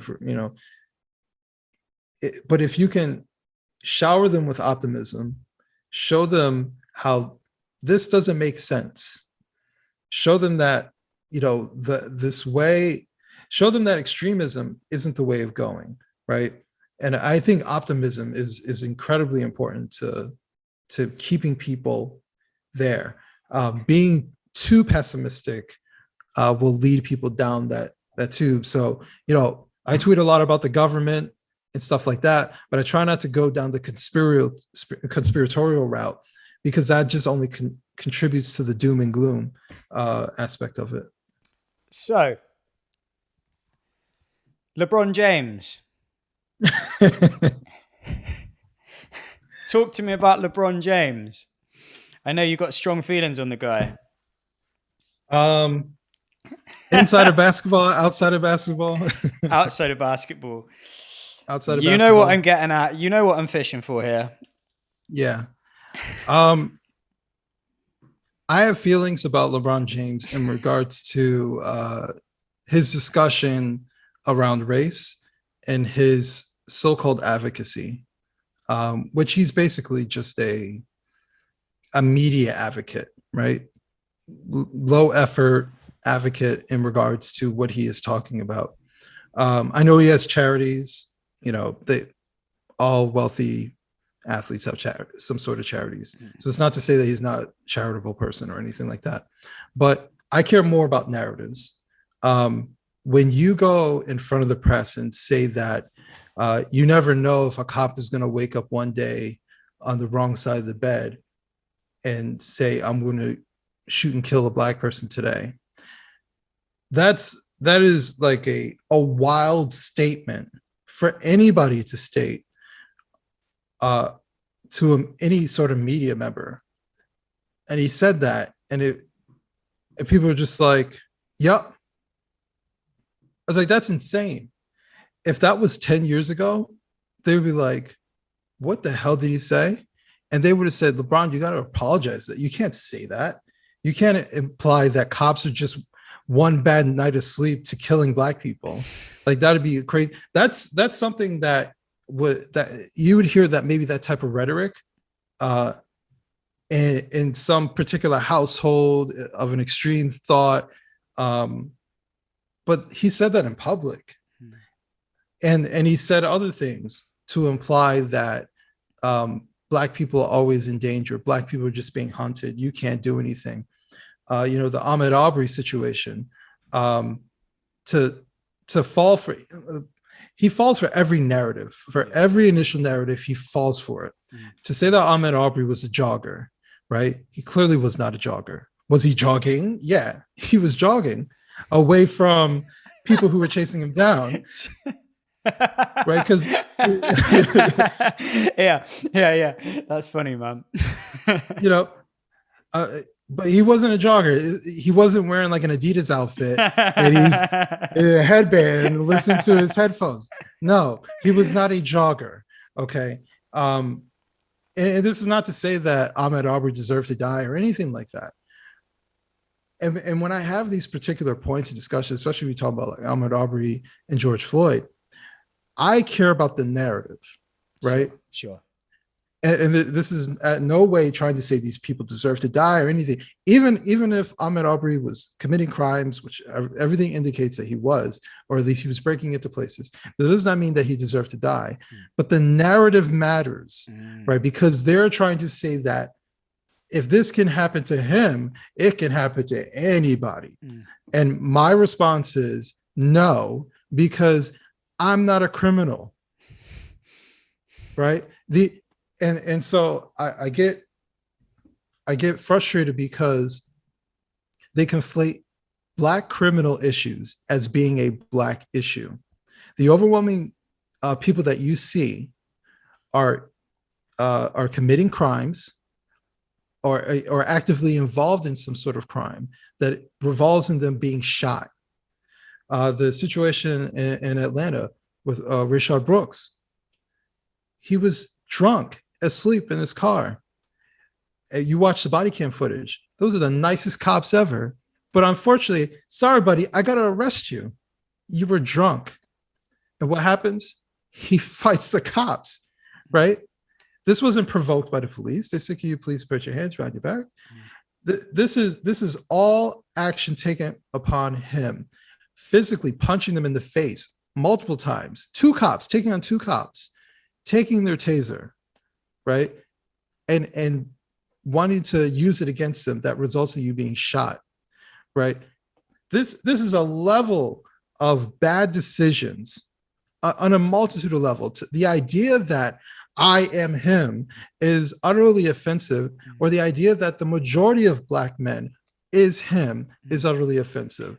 These are very specific people who are getting caught up with the police.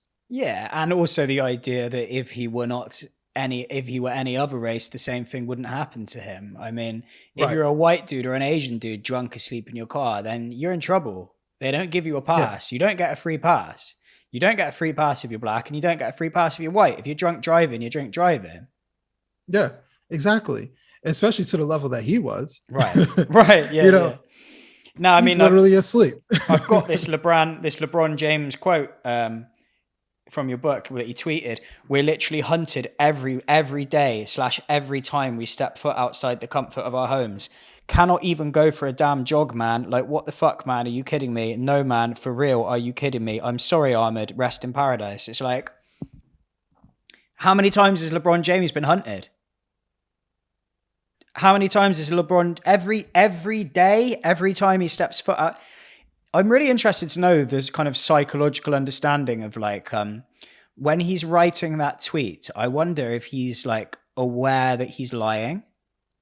If he's aware that he's embellishing, or whether or not he's bought into the narrative so much that he's just overcome with the dopamine that he's getting from joining the narrative and all the positive validation that he's going to receive after sending that tweet out into the world, whether or not there's a sort of strange, just like he's deluding himself before he deludes others.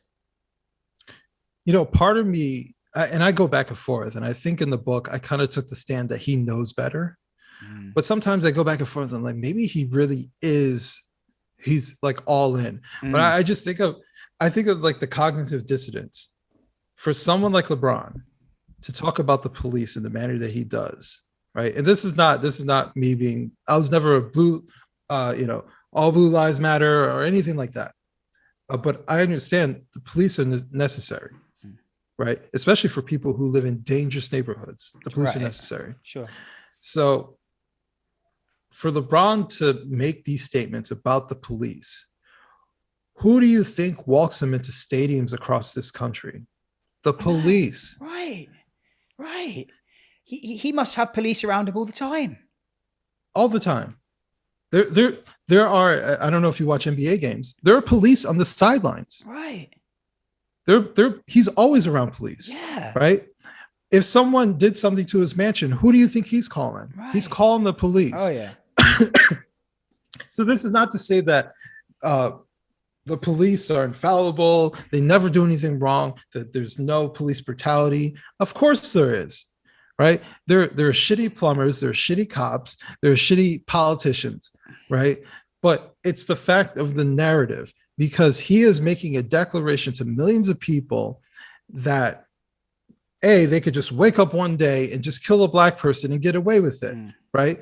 As this is the commonplace thought. Right. Or that in this scenario of you can't even go for a jog if you're Black. I've gone jogging in the middle of the night multiple times, and the police station was blocks away. Never have I once gotten pulled over or stopped or anything like that. And on top of that, it wasn't even the police. These were guys. One guy was a former cop, but these were just citizens at that point who had gotten into a conflict with Ahmaud Arbery. and not in a vacuum. They were just like, there's a black guy, let's go get him, right? There was a reason behind it. Whether you think it's a valid reason or not is not the point. The point is the narrative, and the narrative that LeBron has a microphone to say is that Black people, you are always in danger all the time, everywhere you go. The level of paranoia that he is preaching is completely counterproductive. It is unhelpful. And he gets away with it. Why? Because he's LeBron. And it's that kind of thing that, for me, I'm nobody, right? Relatively to this guy. And I am so careful about what I say. He is absolutely reckless about what he says, right? And so I just see the complete recklessness for someone who has such a big microphone, and he could say things that makes people do things, right? He can say things that makes the NBA do certain things, right? When they wanted to, there were certain things about wearing t-shirts. They're not allowed to wear certain t-shirts. They're not allowed to do certain things. You know what they did? On the strength of LeBron, they suspended all that stuff, right? During the 2020 season. So they're not supposed to be overtly political. They did it anyways. They suspended all these things. Why? Because LeBron was at the forefront of it. So that's my issue. There's the famous quotes from the Stoic philosopher Seneca: "We suffer more often in imagination than in reality." I think that LeBron James suffers more often in imagination than he does in reality, right? Right. I'll tell you a quick thing. We should wrap up, really, but should I tell you one way in which I can empathize with LeBron James? Sure. In which, when I try to understand the psychological perspective of where he's coming from, I was less interested in politics and in these sorts of conversations in 2016, which was the year that Britain voted to leave the EU. And everyone in Bristol, which is a very left-wing city, when we did vote to leave the EU, were like absolutely devastated. And I woke up in the morning and on my social media, just everyone was just in an absolute mess, just so angry that we voted to leave the EU. Now, at this point, I wasn't particularly invested. I didn't vote in the referendum myself. I didn't really know a huge amount about it. And yet, I wrote a Facebook status. And my Facebook status was, if Britain has voted to leave the EU, can Bristol vote to leave Britain? And it got 150 likes. And not once in that whole process did I think to myself, you don't know what the fuck you're talking about. Yeah.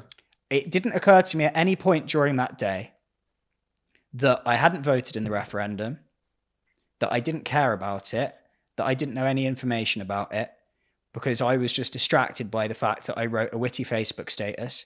I was adding to the conversation in a way that people thought was funny and acceptable, and that I was only operating in that narrow channel. And I find it really interesting on a psychological level to look back at that, because I couldn't be more different now in the way that I think and analyze things. So I think what LeBron James is doing is he's just hopping on the bandwagon. He's probably well-meaning. He's probably well-intentioned. And like all of us, he just wants a bit of attention. Well, yeah, there is, they like to use the word clout. You know, there's a level of clout by putting yourself in that activist space, right? You know, because everybody wants to be the next Muhammad Ali, right? Or at least they think they want to be the next Muhammad Ali, to stand up and say, I am not going to Vietnam, and face the consequences of it. You know, so everybody wants to feel like they're going to be that person that's remembered in the history books. That's why I go back and forth.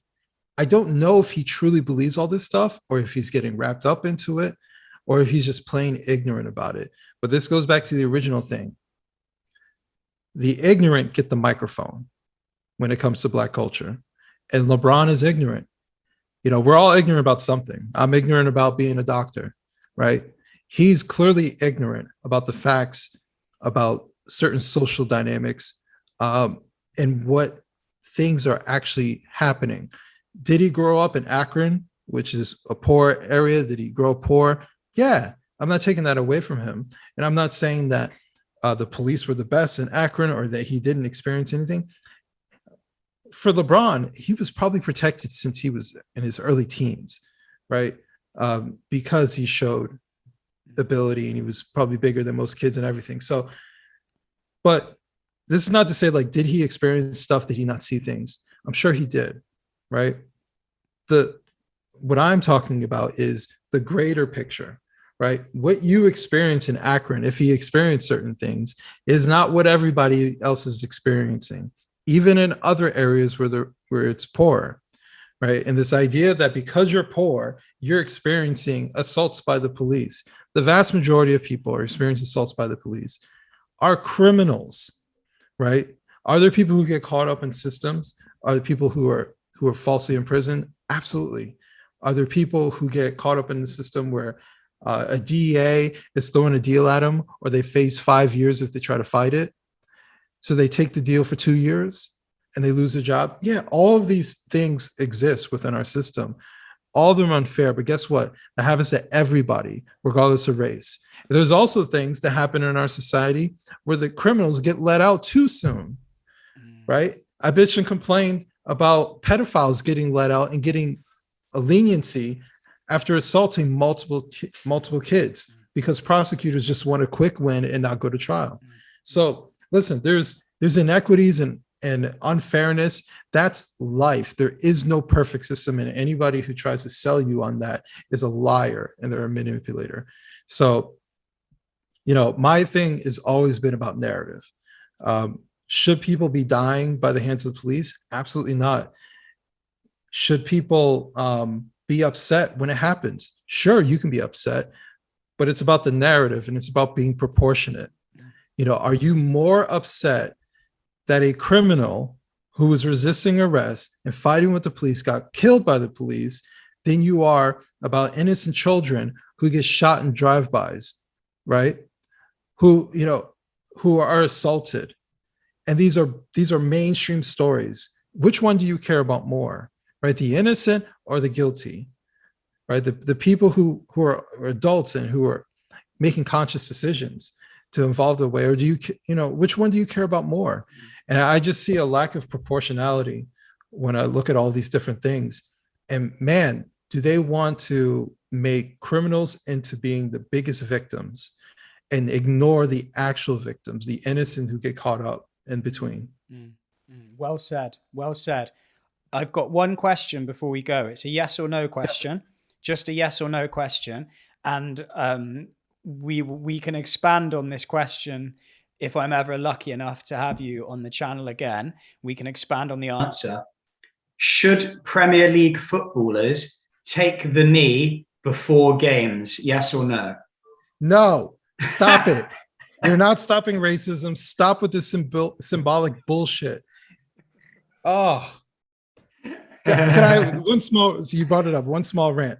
My biggest issue was them saying, when people within England were saying, stop it with the politics in the field, then they tried to say, oh, this has nothing to do with politics. You literally had Black Lives Matter on the back of your jerseys as you were kneeling. Now that Black Lives Matter is not on the back of your kids, you're like, no. This is about the End Racism campaign. Oh, I'm sorry. These are a different type of kneelings that we're dealing with now, right? So it's complete, utter nonsense. It's the only thing I absolutely cannot stand. And I am so happy when I turn on Spanish football and Italian football that they don't do this bullshit. But anyway, we have been talking for 2.5 hours and it's been an absolute pleasure. The conversation's gone into a lot of different places. I've really, really enjoyed talking to you. And yeah, thanks for joining me, mate. I hope we can do this again sometime. Do you have any final words of wisdom? Any words of hope for the future? I'm generally optimistic. Yeah. And I'm, like I said before, I'm very appreciative when people want to hear me. If anybody wants to read any of my writings, I've had a couple articles in Newsweek, and one with the Post Millennial. And they can read my articles also on wrongspeak.net, and just follow me mostly on Twitter. I'm really active on Twitter, at wrong_speak. So people can follow me there. I'll include all those details in the description of the video as well. Yep. Well, it's been an absolute pleasure. It's 11 p.m. here in Bristol, and I've noticed as we've been talking that it's gone from daylight to evening in your window outside as well. So it's been a pleasure to spend these few hours with you, and I hope we can do it again sometime, Adam. Thanks a lot for joining me. Absolutely.